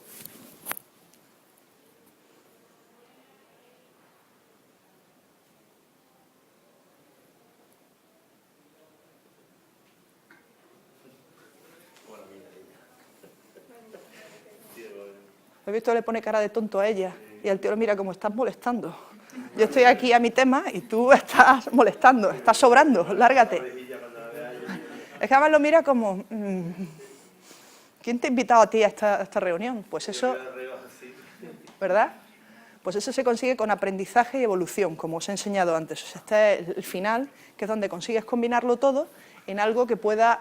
O sea, de hecho, ellos aprenden las respuestas naturales de mirar a la gente. O sea, ellos ven que si tú te acercas mucho a la gente se aparta, a veces se sacan vídeos de horas de entrevistas con personas en las que hay dos personas hablando y uno está capturando la información que tendría el robot. Entonces tú ves las reacciones a lo que hace esta por parte de la otra.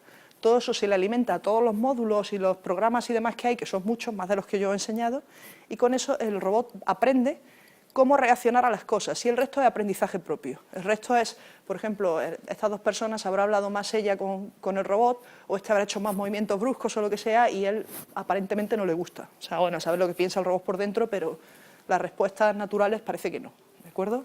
Entonces, bueno, esto es todo lo que quería contaros de la evolución de la robótica. Esto es casi lo último, hombre, ya hay cosas de nanotecnología, cirugía interna, pero ya son casos específicos. Esto es, digamos, la evolución científica de la robótica, y si tenéis alguna pregunta, pues os la respondo con mucho gusto.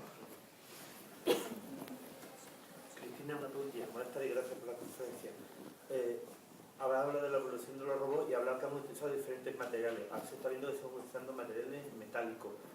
¿Se está pensando ya en otro tipo de material que sea mucho más, no tan pesado, demás? ¿Estáis estudiando sobre elementos más ligeros? Claro, sí. Por ejemplo, los robots de Theon Jansen son todos de madera. O sea, no tienen nada metálico. Para los robots que se meten dentro del cuerpo, a veces se están considerando materiales que puedas absorber para que no tengas que echarlos por otros conductos, que a veces sacarlos a piñón y no es agradable. Para los robots, por ejemplo, voladores, no se utiliza metal porque pesan demasiado. Yo tenía otro vídeo, lo que pasa es que tampoco quería alargarme demasiado para no aburriros el exceso, y era de un aeroplano de 20 gramos. Yo tengo, por ejemplo, para mis alumnos tengo robots de plástico, que pesan menos y son más baratos de conseguir. Ahora mismo, por ejemplo, se está llevando mucho el tema de las impresoras 3D, a las que le inyectas plástico en una bobina, les programas por ordenador, como los programas CAD estos de los que utilizan para hacer los muñecos 3D, les programas que quieres que salga, le metes el plástico caliente y te lo sacan por otro lado. Entonces el metal cada vez se utiliza menos, el metal se viene utilizando para robots que tienen un ciclo de trabajo muy duro. O sea, si yo te voy a mandar un robot a Marte, lo mandaría metálico. A lo mejor aluminio o algo, pero metálico, porque va a tener mucho rozamiento. Para una cosa que tiene, por ejemplo, los robots de rescate, que son brazos grandes, o los de industria, utilizaría siempre eso. Pero para los robots de andar por casa, generalmente plásticos, que es lo más barato, y ya si necesitas algo más ligero, puedes tirar madera o puedes tirar... ¿Y el movimiento, o sea, por pilas, láser? Hay montones de cosas. Hay incluso robots que o sea, por ejemplo, el Ted Walker necesita motores para estirarse, pero casi funciona por la gravedad, cambias el centro de gravedad y se va. Los de Theo Jansen funcionan con el aire, no tienen ningún tipo de motor. Hay los nanorobots, que son robots muy chiquititos, que son con los que se quiere hacer cirugía mínimamente invasiva y demás. Por ejemplo, los que yo he visto ahora mismo, todos son prototipos, ¿eh? Ninguno va a llegar mañana a la Seguridad Social y van a decir, espérate, te voy a meter unos... Y si llegan, no lo hagáis, todavía. Eso funciona por el flujo de la sangre. O sea, el propio torrente sanguíneo te lleva, como en la película esa de Viaje al Interior. Y lo que hacen cuando se quieren parar es que se agarran con unas pinzas al lateral de la vena y paran ahí. O sea, hacen ese tipo de cosas. Entonces, la locomoción varía muchísimo. Si son robots muy pequeños, por ejemplo, las pilas están descartadas, porque la pila ocupa más que...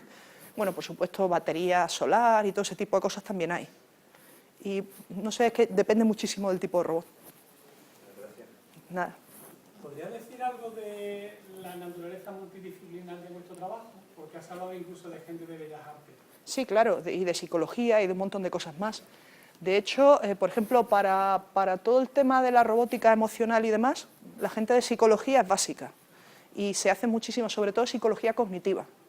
En temas de Bellas Artes, o sea, principalmente para este tipo de temas, para robots sociales, es que tú puedes hacer un robot magnífico, pero como al que tenga delante le dé repelús.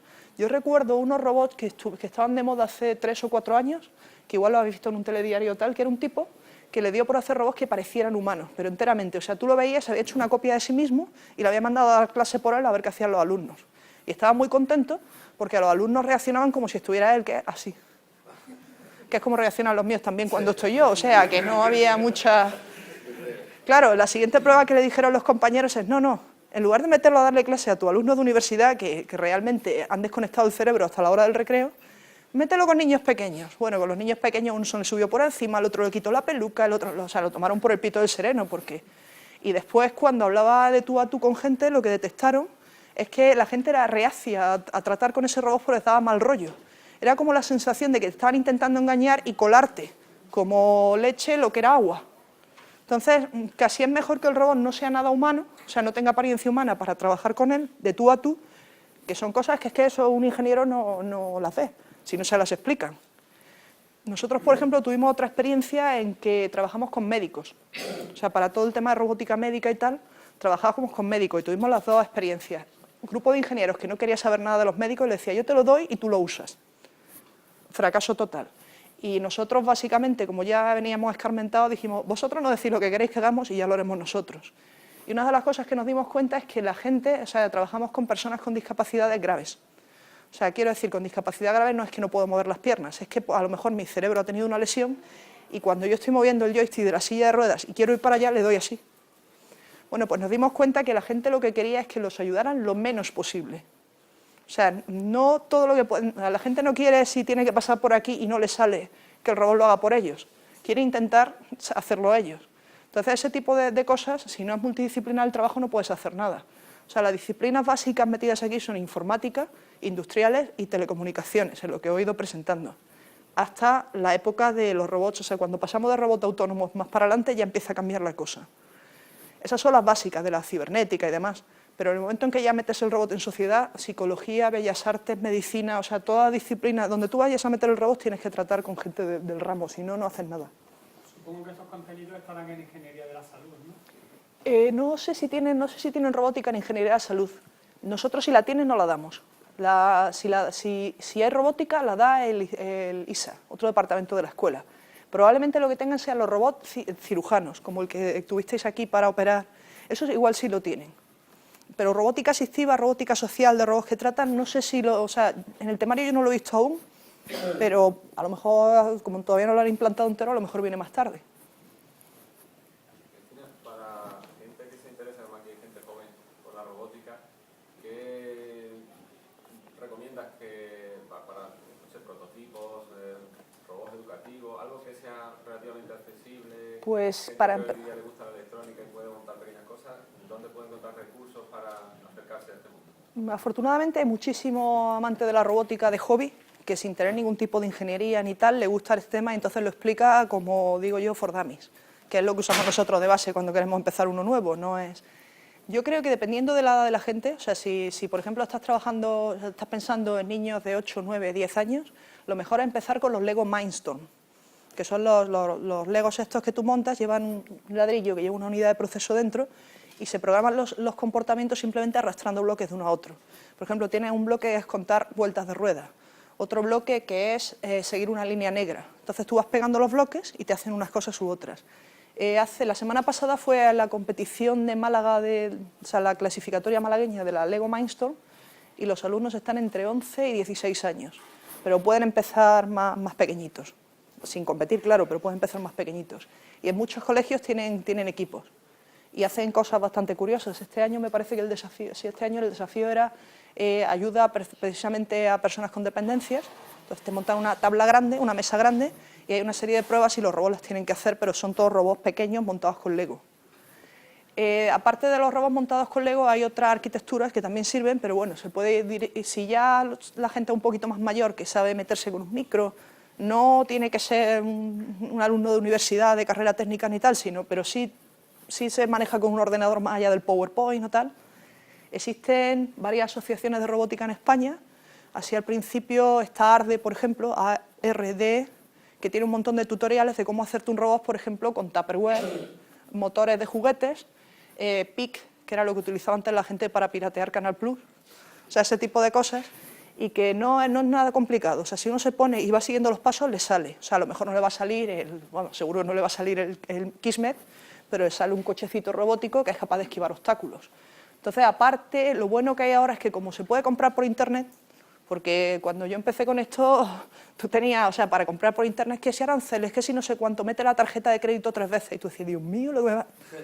Hoy por hoy es bastante fácil, hay un montón de páginas web donde te dan ya directamente kits de desarrollo robóticos. Por ejemplo, a mí me gusta particularmente, pero no estoy afiliada para nada con esa página, con lo cual si queréis otra, una que se llama Sparks Fun, que manda, o sea, tiene, por ejemplo, para los motores, en lugar de venderte los motores tal cual, te los vende con las ruedas de reducción, con los controladores, de manera que tú simplemente alimentas el motor o no, y el motor empieza a girar. No tienes que complicarte que si el torque, el no sé cuánto, la transmisión. Entonces, para ese tipo de cosas, yo recomendaría meterse en alguna asociación de hobby de robótica. Yo digo ARDE porque es la que conozco, pero hay muchas en España. Y empezar a funcionar desde ahí. Este año, por ejemplo, creo que toca Malacabot, por si al que le interese. Jesús Marín, el Politécnico Jesús Marín, organiza cada 2 años una competición de robots para gente de instituto. Estos ya son un poquito más mayores de los de Lego, pero solapan en parte. Entonces esta gente tiene que construir sus robots desde cero y hacer una serie de pruebas, laberintos, sumo, vamos, de hecho tienen cosas muy curiosas porque tienen robots de mini sumo que son de este tamaño, una cosa así, y se empujan uno a otro fuera de las... Entonces hay cosas muy curiosas que tú dices, pero si este chiquillo podía ser casi, o sea, vamos, mi nieto no, pero hijo ya se me queda un poco, y mira lo que ha montado. Y ves cosas, yo vi el año pasado, no, el anterior, que fue cuando fue, 2 chiquillos que tendrían 10 u 11 años que no participaban porque eran pequeños. Y se habían hecho con legos y unos motores y tal, una especie de línea de fabricación de cochecitos. Entonces le ponían las piezas de legos por un lado, eso iba entrando y al final te salía un cochecito chiquitito, vamos, muy sencillito, pero un cochecito por el otro lado. Y ganaron un premio especial de... O sea, si a alguien le interesa la robótica, yo animaría, es gratuito, se puede entrar libremente, a que fuera a ver Malacabot este año, que si no siguen con los recortes se hará. ¿Y qué más? O sea, se puede ir también a la Lego League, a Malacabot, y bueno, luego hay muchos cursos online de temas de robótica, pero ya los cursos online igual se suben un poquito más, ya sí hay que saber microcontroladores, programación y cosas así. Pero la parte de robótica hobby, la mayoría te enseñan en plan... Y si quieres controlar a ruedas, este programa lo cargas en este micro y lo pones y funciona. Solo hay que saber conectar cables, comprar los motores y ponerlo todo en marcha. Si me permite, no es por hacer autopublicidad, pero en Principia, en el mes de julio, tenemos un taller de robótica para niños entre 8 y 16 años. Así que aquí vamos a tener con alumnos con Legos. de Jesús Marín Brillante, y ya llevamos 2 años haciendo un curso. Igual me vengo yo. Construirse el chico que venga o la chica que venga se construirá su propio robot y se lo lleva. Los que hacen con ratones. Son pequeñitos, son con funciones sencillas, pero... ¿Sí? Y miren, decir que a nivel profesional la universidad oferta un máster en ingeniería mecatrónica y robots. Sí. Así que por si alguien tiene titulación... Sí, eso es cierto. O sea, se puede estudiar robótica en la universidad en Málaga. O sea, hay varios másteres que tienen asignaturas y en particular hay uno específico de mecatrónica, de robótica y mecatrónica que lleva el instituto... Sí. O sea, que si a alguien le interesa ya a nivel universidad, existen esos estudios en Málaga. Una pregunta te quería hacer. Yo acabo de llegar a este mundo ahora mismo, no sé si puede ser comparable, pero me han hablado, estoy empezando a conocer lo que es la aplicación APT Inventor de Google. Y con el tema del Lego, ¿considera buena la aplicación para poder desarrollar todo este mundo? Yo, en mi opinión, casi todo lo que saca Google es bueno. O sea, porque es una aproximación muy americana, en el sentido de tú no tienes que saber nada, que ya te lo enseño yo. Y a lo mejor para profundizar terriblemente se te queda muy corto, pero yo en general, por ejemplo, cambié de AutoCAD a Google SketchUp, porque aparte de ser gratuito y de que hay modelos de todo, porque lo utiliza todo el mundo, es mucho más fácil. O sea, tú para hacer un modelo 3D en AutoCAD o en 3D Studio tienes que saber casi arquitectura, y tú te coges el Google SketchUp, juegas con él 3 días y te salen. Entonces, en mi opinión, o sea, las herramientas de Google para introducirse en algo normalmente son bastante sensatas. Lo digo porque la arquitectura que tiene es muy intuitiva por el tema de bloques y la lógica lo va haciendo. Es más, estaba pensado en principio para educar a los niños. Sí, sí, totalmente. De hecho, igual, estamos todavía mirándolo, pero igual se hace para este verano, el campus de verano de Teleco, se hace un curso de microbótica con Legos, igual. No pensado para la gente que va a venir a lo de Principia, sino más pequeñitos. O sea, igual que hacer los campus de verano para que los niños vayan a hacer deporte durante el mes de julio, cuando todavía trabajan, pues lo mismo, pero con robots. Y probablemente igual se organice otro por informática de programación de videojuegos muy sencillita. Y los dos se basan en ese modelo o sea, en bloques, bloques, bloques, y tú los pegas. Pues si no, es que para empezar, para que se te mueva el robot nada más, necesitas 2 semanas y el niño se desespera. Bueno, si queréis, os enseño ya lo que traía para el final.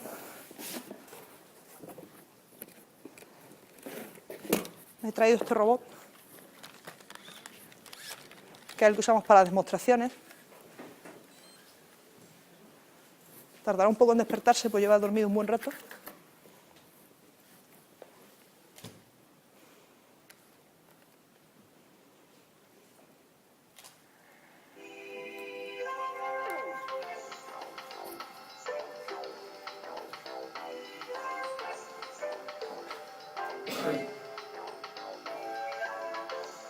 Aquí veréis lo que os estaba diciendo de que el diseño de la interfaz normalmente se hace en plan Bellas Artes. Por ejemplo, este robot no tiene cara, solo tiene estos LEDs, pero es muy expresivo. Por ejemplo, ahora mismo está enfadado porque no le gusta levantarse.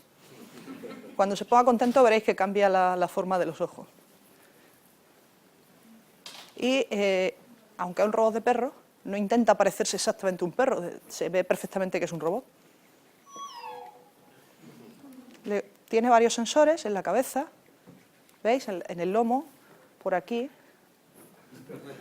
Tiene sensores de distancia, tiene 2 micros, entonces a veces obedece órdenes. El problema es que este robot, de los que os he dicho, es tipo robot emotivo. Entonces obedece cuando le da la gana a él. Cuando escucha, se gira hacia la gente que le habla. Vamos a ver si me quiere hacer caso. Hola. Shake hands. Uy. Está girándose hacia mí y va a ir de la mesa. A ver, lo vamos a poner un poco más acá. Esto. Shake hands. No. Hoy está desobediente. Bueno, lo que voy a hacer es forzarlo en modo para que veáis los sensores que tiene. Bueno, también es capaz de seguir cosas de colores intensos. ¿Te gusta?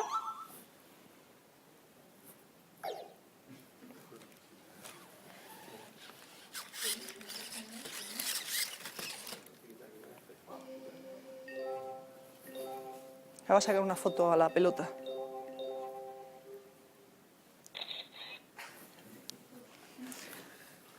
Voy a ponerlo primero en modo diagnóstico para que veáis lo que os comentaba de los sensores. O sea, la única forma que tiene el robot de no negarse a lo que yo le pido es que se lo enseñe con una carta. Esto, así no se puede negar. Bueno, se supone que no se puede negar. ¿Eh? Ahí va.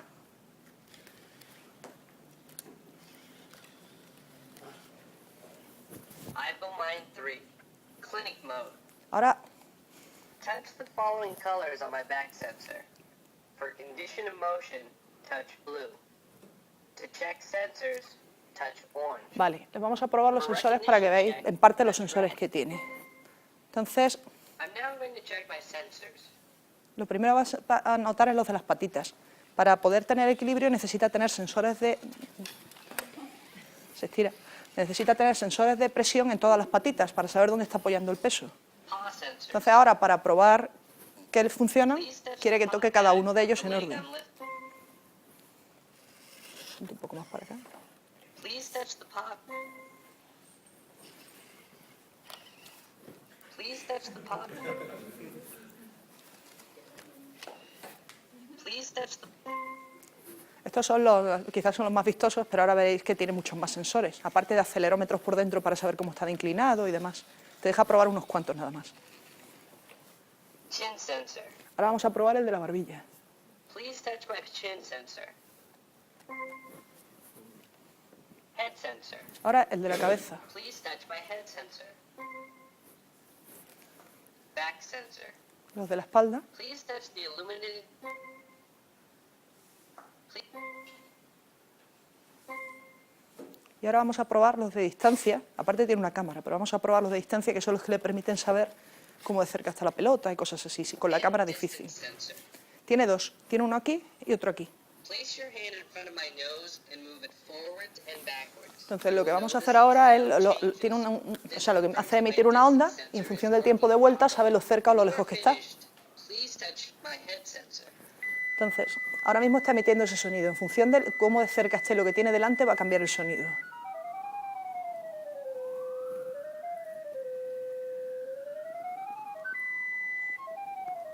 Cuando suena tan agudo es que lo que está tan lejos que ya no le interesa, pero puede detectar distancia. Y ahora vamos a probar el que tiene en el pecho. Tiene uno para buscar las cosas con la cabeza y otro para detectar lo que no ve.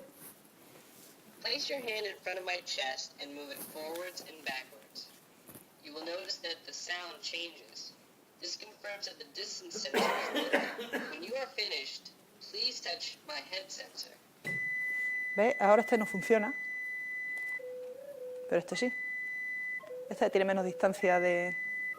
Esto sirve porque muchas veces cuando está jugando con la pelota la tiene debajo de la cabeza, entonces no puede... Microphone check. For the sound that I'm finished just checking the sensors. Lo otro es probar la cámara y el micrófono, que tienen menos sentido. Entonces lo que podemos probar, por ejemplo, es enseñarle... Following colors on my back sensor.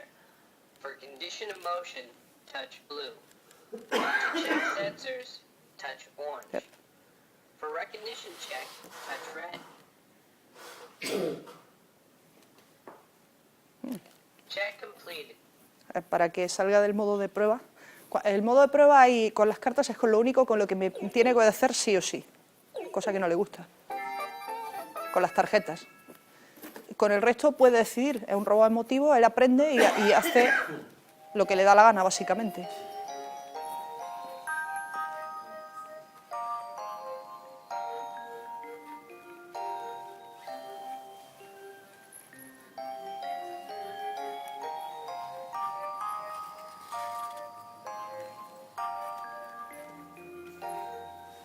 Lo que os comentaba no son movimientos de un perro, pero sin embargo son simpáticos. Aquí es donde entran los de Bellas Artes, los de diseño, los psicólogos y demás, a ver qué es lo que resulta agradable.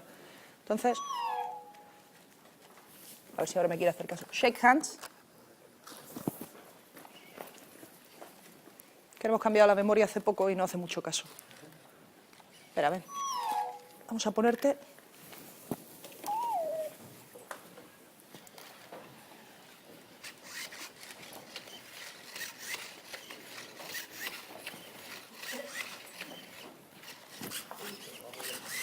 Esto está demasiado lejos para él. ¿Y este? ¿No? ¿No?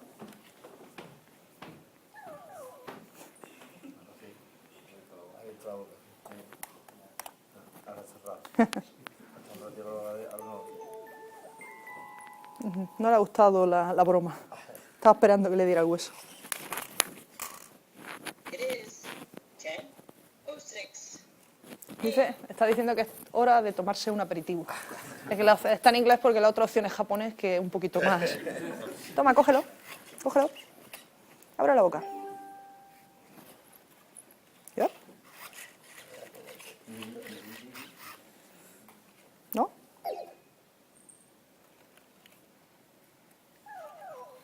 Ahora. Ya lo tienes. Mira, ya está contento, ¿veis? Ha cambiado la cara. Ahora, por ejemplo, yo al acariciarlo le estoy diciendo que lo ha hecho bien, con lo cual ese comportamiento se tenderá a perpetuar. Mientras que si no le hubiera hecho caso diría, pues no le ha hecho mucha gracia, no lo repito.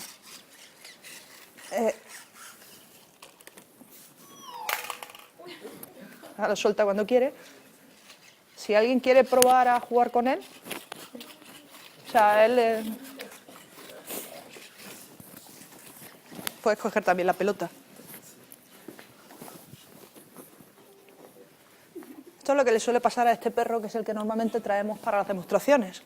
Y es que como nadie lo castiga y todo el mundo le hace mucha gracia y lo acaricia, está un poco mimado. Entonces acaba haciendo lo que le da la gana a él.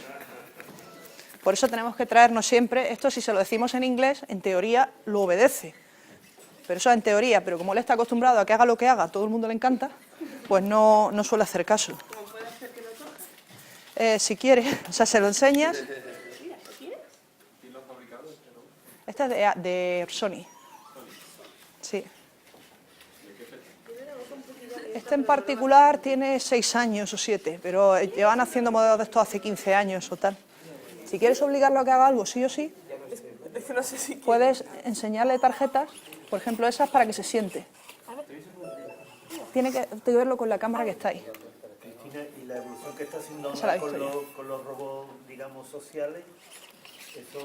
La idea sobre todo es para cuidar personas con dependencia, o sea, cosas en las que tú en principio no tienes personal suficiente como para una población que envejece y demás, y sobre todo en Japón, que es una población que está envejeciendo mucho y tiene un problema fuerte de población.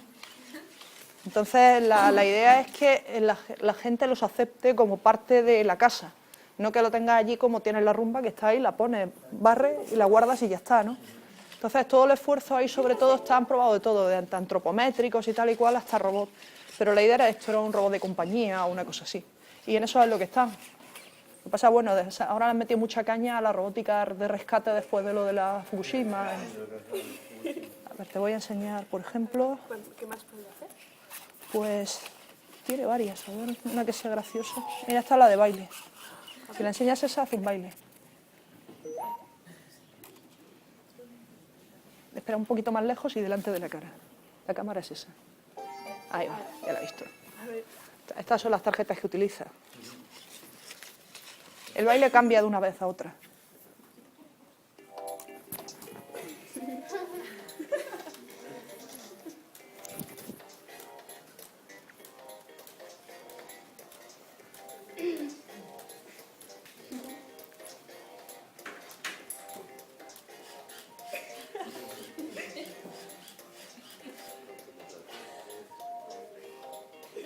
Es una flexión hindú.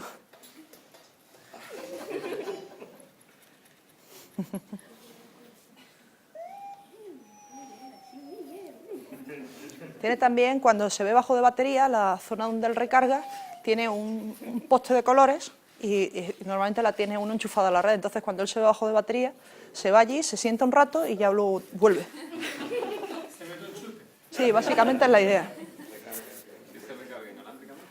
No, por corriente normal. O sea, él si eso está enchufado a la red y él coge de ahí. Sit down. ¿No? Venga, sí. Muy bien. Buen chico. ¿Veis lo de la cara que decía? ¿Aprendí idiomas? Solo habla inglés y japonés, pero se puede programar para lo que uno... ¿Pero no estás siendo capaz de procesar las expresiones que tú utilizas en español? No.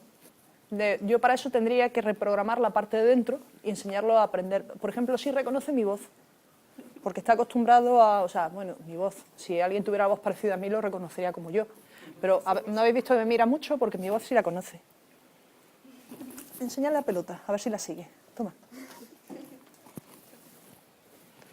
Tiene que verla por aquí. Ahora sí, ahora la he visto. Ahí va. Si se la pone delante, intentará cogerla.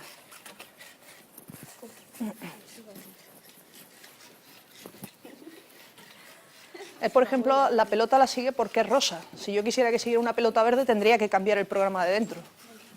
Aunque tú lo gratificaras. Tendría que cambiar la programación. Él solo sabe seguir cosas. Se utiliza ese rosa porque no hay nada en la naturaleza que sea ese rosa. El problema de la visión es que lo que yo veo tiene un montón de información extra, profundidad, memoria, tal y cual. Pero lo que ve el perro es una foto de lo que hay en este momento. Entonces, si cualquier cosa se puede confundir con el color que ve, es incapaz. Entonces, solo se trabaja con colores muy intensos que no se encuentran en la naturaleza. Como el croma, por ejemplo, o cosas así. ¿Y tenéis claro entonces cuáles son los aprendizajes que puede hacer por gratificación? Sí, vamos, de hecho ahora mismo lo que tiene es un programa de demostración, pero nosotros tenemos distintos tipos, tenemos sistemas basados en CBR. El sistema que os he enseñado yo, que era más fácil con el robot con ruedas, lo tenemos implementado aquí también para enseñarlo a jugar al fútbol. Entonces nosotros lo que hacemos es que tenemos 5 robots de estos, los colocamos con joystick inalámbricos, porque esto lleva wifi, y lo podéis acariciarlo si queréis. Y los conducimos para jugar al fútbol. Pero tú no te preocupas de lo que aprende el robot, tú te preocupas solo de quitarle la pelota al otro y irte a vos. Entonces el robot con CBR se va quedando con lo que tú haces en respuesta a lo que están haciendo los demás. Y al final el robot que está controlado por el que mejor juega es el que mejor sabe. Pero claro, eso lo coges y lo mueves a los demás robots y eventualmente todos acaban aprendiendo lo mismo si quieres. Puedes prepararlo para ser portero. O sea, es la misma idea, solo que con un joystick de Xbox de estos de...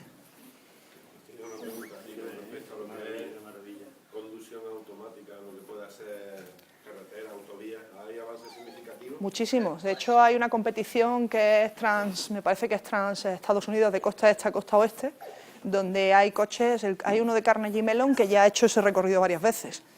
El problema mayor de eso no es la algoritmia de dentro y demás, es que el robot va a 120 por hora o a 100 por hora. Entonces ahí la información, o sea, tiene que ser el ordenador lo suficientemente rápido y la información lo suficientemente fiable como para poder esquivar lo que te encuentres a esa velocidad, que necesita mucho de predicción. Pero hoy en día, con los temas de los mapas, por ejemplo Google Maps Online y cosas así, hay muchísimo de conducción automática. Lo que pasa es que ahí pasa como con los robots que te operan. En teoría, un robot tiene muchísima más precisión que un cirujano que tú pongas ahí, en teoría. Pero a mí me ponen y me dicen, entre este cirujano Mir que acaba de salir por esa esquina y este robot que está a su vez, yo digo, me voy con el Mir, porque es mucho de confianza, pues con los coches automáticos pasa igual a mí, y yo trabajo en esto y sé lo que hay dentro, no me gustaría ir en el asiento detrás de un coche que va conduciendo solo. Pero es solo cuestión de percepción, probablemente sea más seguro ir con ese que con el taxista que se le ha ido la pinza y está yendo al Málaga y hablando por el móvil, pero claro. Ya va a ser una cuestión de tiempo el que se termine de depurar. Pero hay ya sistemas sí, no tripulados, o sea, de coches solos, que van a bastante velocidad, 60-70 por hora, y que cruzan de un extremo a otro de Estados Unidos. En particular, el coche de Stanford ya lleva varios años haciéndolo y funciona muy bien. De Alemania era una cadena de coches, Cristina, era un camión quien llevaba, Sí. quien llevaba eso que va, el camión entero lleno de, digamos, de sistemas para poder llevar una cadena de 5, 6, 7 coches.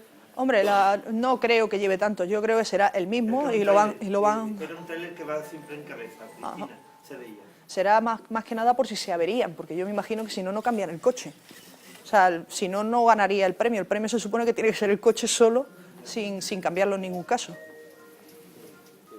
Hace unos días vi un vídeo de Audi, que a través de una aplicación por el móvil tú decías, oye, pues, te bajabas y decías, apárcate, ¿no? Y iba al parking y aparcaba solo y se quedaba con stand-by. Cuando salía, recogeme en 30 minutos en tal sitio y iba al coche allí. Computacionalmente no es complicado, es la misma idea que el primer tipo de robots que hicimos, autónomo e inteligente, o sea, sin necesidad de evolución, de tal y de cual. Computacionalmente no es complicado, el problema es en la práctica, las velocidades que se mueve un coche y con la fuerza que tiene, cómo se implementa eso. Pero vamos, lo que es el algoritmo dentro no es nada difícil. Nosotros hemos hecho sistemas de aparcar y cosas así, pero claro, dentro del laboratorio donde si chocas, no te mata el de enfrente. Que no chocas, pero si chocas no te mata el de enfrente. También legales, como tú dices. Si el coche sufre un accidente, ¿quién es el responsable? Claro. Ya lo han dicho las aseguradoras. Las aseguradoras ahora mismo están diciendo en Estados Unidos que de ninguna manera. Eso por el tema de que quién sería el responsable en el caso que hubiera cualquier tipo de problema. Claro, es que al principio todo el mundo dice, venga, pues yo me hago con la red, pero luego dicen, no, ha sido el fabricante o no ha sido... Es complicado. Por ejemplo, nosotros en las pruebas que hemos hecho en hospital con nuestros robots asistivos, teníamos que pasar cada prueba por el comité ético. Eran procesos de 3 y 4 meses para poder aprobarlo todo, que luego al final cambiaban las pruebas en el último momento porque nunca te funcionaba lo que querías y los médicos miraban para un lado, tú para otro, pero teóricamente no podías y tenía que haber siempre, por ejemplo, delante, lo digo por lo del autónomo de que no lleve nadie delante, tenía que haber como mínimo un miembro del personal sanitario y un ingeniero en todo momento al lado, a distancia de mano de la silla. Tú ibas ahí andando, no ibas haciendo nada, parecía que estabas en procesión, pero tenías que estar, si no, no te dejan pasar los experimentos. O sea, son siempre consideraciones éticas, legales y demás que no puedes pasarte por...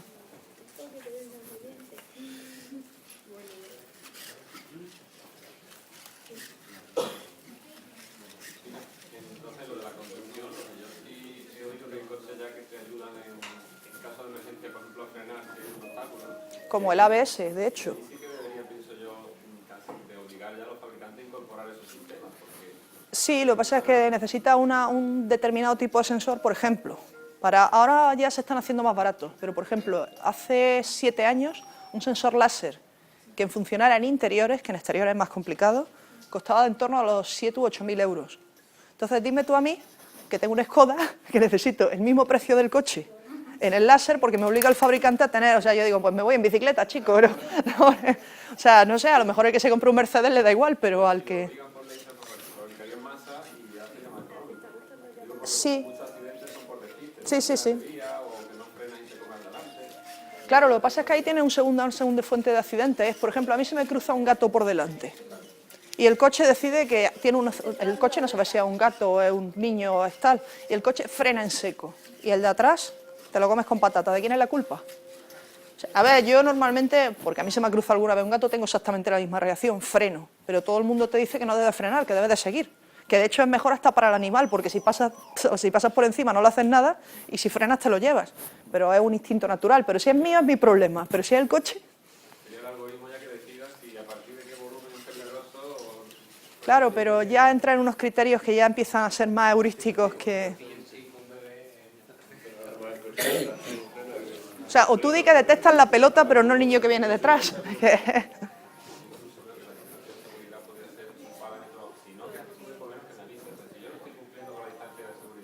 Sí, como los pi de aparcar. Eso es lo mismo, de todas maneras, al final, cuando entra uno en temas de coches, es lo mismo que tú dices, vamos a ver, si tú no puedes pasar de 120 en carretera, ¿por qué el coche alcanza 220? O sea, no deberías. Por legalidad tú no puedes pasar de esto, pues lo más fácil para evitar accidentes sería que no puedas pasar de no sé cuánto. Y ya está, o sea, eso es fácil de hacer, pero nadie quiere. Porque, o sea, hay veces que es que la libre voluntad del usuario funciona por encima de lo que debería ser el sentido común y la racionalidad.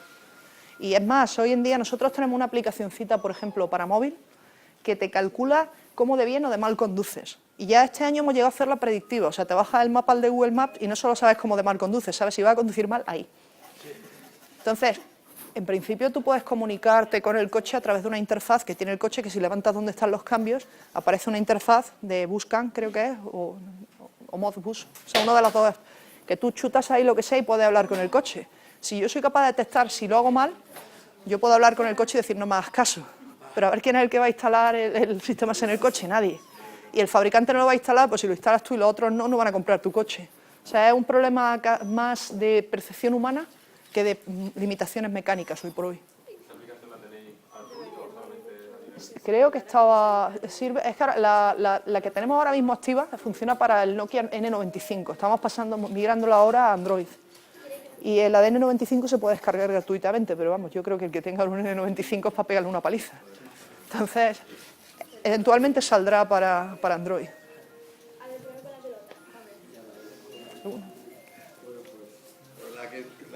Todo el mundo cada vez surgen más preguntas, pues aquí traigo un mecanismo muy sencillo. Un péndulo Funciona con la invertido. gravedad y parece que sube, pero realmente baja, como tiene que hacer. Qué guay. Así que te lo has ganado para tener un recuerdo de esta conferencia. Muchas gracias. Un placer y encantado.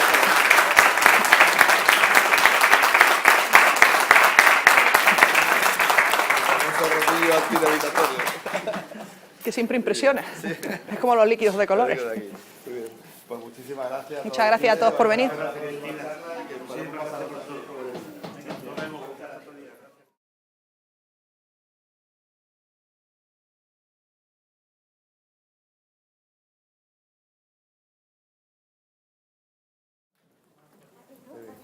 Buenos días y bienvenidos un sábado más al Centro de Ciencia Principia, a este ciclo que saben ustedes que realizamos los sábados, o sea, con el título genérico de los sábados en Principia, disfruta con la ciencia. Nuestra idea es que el aprendizaje, ya sabéis que el que conoce es el que disfruta. Si no conocemos, pasamos por la vida sin enterarnos de las cosas. Entonces, nos gusta proponeros esta idea de disfrutar con la ciencia. Y hoy, sin duda, tenemos la garantía de ese disfrute, porque tenemos como invitada ni más ni menos que a Cristina Urdiales, que ya es una colaboradora de hace muchos años con el Museo Principia, a la que le estamos muy agradecidos, porque nos ha introducido, gracias a su contacto, nos ha introducido a este fabuloso, fantástico, apasionante mundo de la robótica. Es el futuro. Yo creo que cada día será más evidente que los robots van a hacer parte de nuestro trabajo y además precisamente el más duro. Pero no solo eso, sino que van a dar afecto, nos van a permitir operaciones impensables con una precisión que la mano del hombre no puede alcanzar. Ya de hecho habéis desarrollado varios robots en la línea de la medicina, de aplicaciones médicas. Tuvimos aquí al robot que operaba la vesícula, creo que era. En fin, o sea que tenemos aquí una ventana al futuro que ya empieza a ser realidad y que gracias a Cristina pues hemos ido conociendo. Y hoy sin duda nos va a avanzar en esa línea. Así que por eso digo que el disfrute con la ciencia está garantizado con Cristina Urdiales. Ella es profesora de la Universidad de Málaga, profesora titular del Departamento de Ingeniería Tecnología electrónica. Electrónica, que siempre lo digo mal el título, y con ella hemos hecho algunas colaboraciones y aquí tenemos hoy a Cristina para hablarnos de más de 3.000 años de robótica. Un poco choca ese título porque creemos que la robótica es algo de antes de ayer y sin embargo ha habido ya intentos de este tipo de tecnología desde hace bastantes años. Os dejo con ella, muchas gracias por contar con vuestra presencia y luego ya como sabéis habrá unos minutos también para hacerle preguntas o comentarios. Gracias y vamos a disfrutar con la ciencia.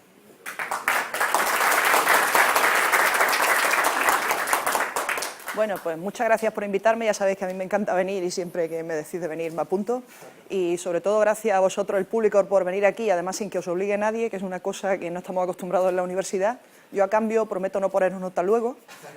Y lo que voy a intentar es explicaros por encima lo que sería la evolución de la robótica desde sus principios y luego nos vamos a centrar en la robótica de los últimos 30 años, que es quizás la que ahora mismo tenemos en mente cuando pensamos en un robot, pero no sin olvidarnos de todo lo que ha habido antes. Entonces, lo primero que siempre me gusta preguntar en este tipo de charlas es ¿qué creéis vosotros que es un robot? Porque el problema que tenemos es que hay muchísima imaginería, muchísima ciencia ficción y muchísima cine, libros y demás sobre lo que es un robot, pero la verdad es que nadie tiene las cosas demasiado claras. Por ejemplo, ¿un robot tiene que ser metálico? No, ¿verdad? De hecho, ha habido muchos robots que no han sido metálicos. ¿Un robot tiene que tener forma humana? No, ¿verdad? Entonces, lo primero que tendríamos que hacer es intentar buscar una definición que nos guste de qué es un robot. Y lo curioso es que la definición de robot en los últimos 30 años ha variado muchísimo. Antes siempre era la misma, pero en los últimos 30 años ha variado muchísimo. Os voy a poner primero la definición que se manejaba en el 79, que para muchos de los que estáis aquí es como en el siglo de las luces, pero para otros no nos pilla tan lejos. Entonces, en el 79 se entendía que el robot era un manipulador reprogramable, multifuncional, que llevaba a cabo una tarea de forma repetitiva, ¿de acuerdo?, y que estaba preprogramado para una serie de movimientos. Entre esto y una navaja suiza que se mueve sola no hay gran diferencia. Y esto tiene bastante sentido porque en esa época los únicos robots, o sea, ya se hacía investigación de robótica en las universidades, ya había prototipos bastante interesantes. Pensáis que en esta época se habían mandado ya sondas a la Luna y esas sondas llevaban brazos robóticos. Pero donde pitaban los robots en esta época en realidad era la industria, sobre todo la industria automovilística. Entonces esta definición es el robot que te pinta el capó del coche cuando lo vas a sacar de fábrica. Eso es lo que había, pero esta es la definición que había directamente en enciclopedias en ese año. Y sin embargo, 10 años después, cuando había pasado primero por pantallas toda la saga de la Guerra de las Galaxias y de Terminator, eso para empezar, y luego la robótica había salido un poquito más de la universidad, la definición que tenemos es esa, que os va a parecer muy parecida, os va a parecer bastante similar a la anterior, pero vais a entender enseguida la diferencia grande. Máquina controlada por ordenador, hasta ahí bien, o sea, antes era una máquina programable, como si querías poner una calculadora, pero no deja de ser algo parecido a un ordenador. Programada para moverse, vale, hasta ahí bien, manipular objetos, pues sí, y realizar trabajos, hasta aquí todo igual, pero ahora viene la parte interesante, a la vez que interacciona con su entorno. O sea, nosotros en la definición anterior no se suponía que tuviera que haber ningún tipo de interacción. A mí me ponen el coche delante, yo hago este movimiento y lo puedo hacer así. O sea, mientras el coche esté donde tiene que estar y tenga las dimensiones que tiene que tener, yo lo puedo pintar sin mirarlo, ¿verdad? ¿Qué ocurre si en la cadena de montaje el coche me llega por lo que sé y se para un poquito antes? Ocurre que me va a salir un bonito coche con el limpiaparabrisas pintado de azul o directamente con una rueda cubierta hasta arriba y después trozos sin pintar, ¿verdad? Porque yo no estoy mirando lo que tengo delante, no estoy interactuando con el entorno, me estoy limitando a reproducir un movimiento una y otra vez, una y otra vez. La mayor diferencia que hay aquí está en que a partir de ahora el robot, tal como se concibe, tiene primero sensores, ¿de acuerdo? Sensores que le permiten ver lo que tiene alrededor. Aquí hay que ser muy laxos en el concepto de sensor. Nosotros estamos acostumbrados a que nuestros sensores son la vista, el oído, el tacto, pero no solo eso, estamos acostumbrados a que tenemos un aprendizaje desde que nacemos, que son años de aprendizaje para interpretar lo que nos dicen los sensores. O sea, por ejemplo, el hecho de que tengamos dos ojos nos deja percibir la profundidad, pero probablemente recién nacido uno no tiene sentido de profundidad, simplemente lo va adquiriendo con el tiempo por necesidad. Entonces, ese tipo de sensores tan complejos que tenemos nosotros y con un aprendizaje muy fuerte detrás, no es lo que podemos esperar en un robot. Pero a cambio, en un robot podemos usar cualquier tipo de sensor. Por ejemplo, nosotros no tenemos sentido radar. Bueno, a lo mejor los superhéroes, pero nosotros no, ¿de acuerdo? Un robot perfectamente puede tener un sentido radar. Yo puedo colocarle al robot un radar y dejarlo en la carretera mirando a ver los coches que pasan a 120 por la zona del Puente de las Américas. O sea, puedo. Y de hecho se puede mover, irse al centro también y probarlo allí, ¿de acuerdo? Puedo tener láser, puedo tener en lugar de 2 cámaras 5 para mirar hacia atrás y hacia arriba. O sea, yo al robot le puedo colocar lo que yo quiera. Entonces podemos compensar en parte el hecho de que nuestros sensores son infinitamente mejores que los que va a tener el robot con utilizar más y de más tipos. La idea siempre es ver lo que tengo alrededor porque quiero interactuar con lo que tengo alrededor, no repetir siempre lo mismo. Para poder interactuar, esto está en las dos definiciones, necesitamos alguna unidad de proceso, un ordenador, lo que sea, un teléfono móvil, puede funcionar cualquier cosa que sea capaz de procesar datos, ¿de acuerdo? Y la información que sale de esa CPU me permite manipular los motores o los actuadores que tenga el robot. O sea, si es un brazo, puedo moverlo, desplazarlo, coger cosas. Si son ruedas, pues también me puedo mover en el entorno yo. Podría ser cualquier cosa. Si es un robot de pintar, pues muevo la brocha, ¿de acuerdo? La pistola de pintura. En fin, la idea es que vamos a trabajar con esta definición de robot. Y a partir de esta podemos mirar lo que sería la historia de la robótica, pero curiosamente, en lugar de empezar, no os preocupéis que no está este tamaño, le voy a hacer zoom ahora. En lugar de empezar en lo que uno pensaría que es la historia de la robótica, que serían los años 60 más o menos, que es donde empiezan a entrar los robots y las cadenas de montaje, podemos irnos a la antigua Grecia, que es la curiosidad del asunto. O sea, la robótica es mucho más antigua de lo que la gente se supone. Entonces, he querido en esta representación mostraros que la historia de la robótica evoluciona al mismo tiempo en la literatura, bueno, y a partir de cierta época ya en el cine, y en la realidad, que es lo más curioso del asunto. O sea, por ejemplo, en temas de literatura, si creo recordar que en la Ilíada, Hefestos, cuando está forjando la armadura de Aquiles y demás para ir a la batalla, tiene unos le dan apariencia humana como un Terminator al robot, pero vamos, la idea sigue siendo la misma, ¿de acuerdo? Esto es la ciencia ficción, pero ¿qué pasa con la realidad? ¿Dónde pensáis que está el primer robot físico que se llegó a montar? ¿Por ahí? ¿Por esta zona de aquí o por esta zona de aquí? Son 2000 años. ¿Por aquí? Ese es un robot que se montó no se ve bien, pero vamos, es en el año 100 y pico de nuestra era, en Grecia. O sea, de hecho, si queréis buscarlo por internet, vais a encontrar un mecanismo muy, muy, muy bonito, como de engranajes, que se llama el mecanismo de antiquetera, del cual, por la forma de estar cortado y demás, parece que no solo se produjo, sino que se produjo en masa. O sea, era un mecanismo que se usaba en los templos para mover las figuras y que hicieran algún tipo de movimientos parecidos a los movimientos de una persona. Si os dais cuenta, es la misma idea que tienes en ciencia ficción. Estos robots no tienen capacidad de proceso, se mueven por engranajes poleas y casi todos por vapor. O sea, pero, bueno, de hecho, este tipo de robot se conoce más que como robot, como autómata, que seguro que conocéis el término. Un autómata es algo que tiene todo lo mismo que un robot, pero sin capacidad de proceso. O sea, nosotros lo programamos para que haga algo y eso es lo que va a hacer siempre. Estos no eran reprogramables, porque como no había la tecnología, una vez que lo montabas, hacía lo que se suponía que tenía que hacer y ya está. No lo podías volver a montar, tenías que montarlo desde cero para volver a hacer otra cosa.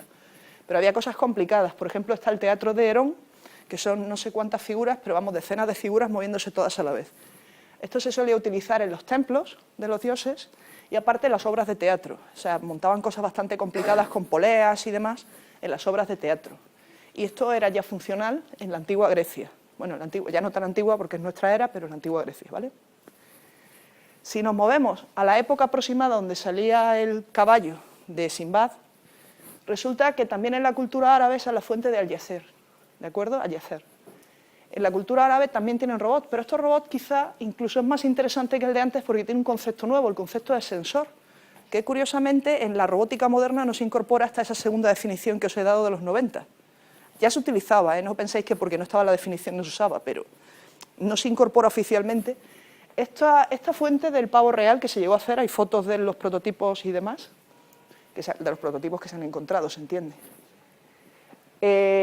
Tenía un pavo real que en el pico echaba agua, era una fuente, pero la gracia que tenía era que empezaba a echar agua cuando uno pasaba las manos debajo.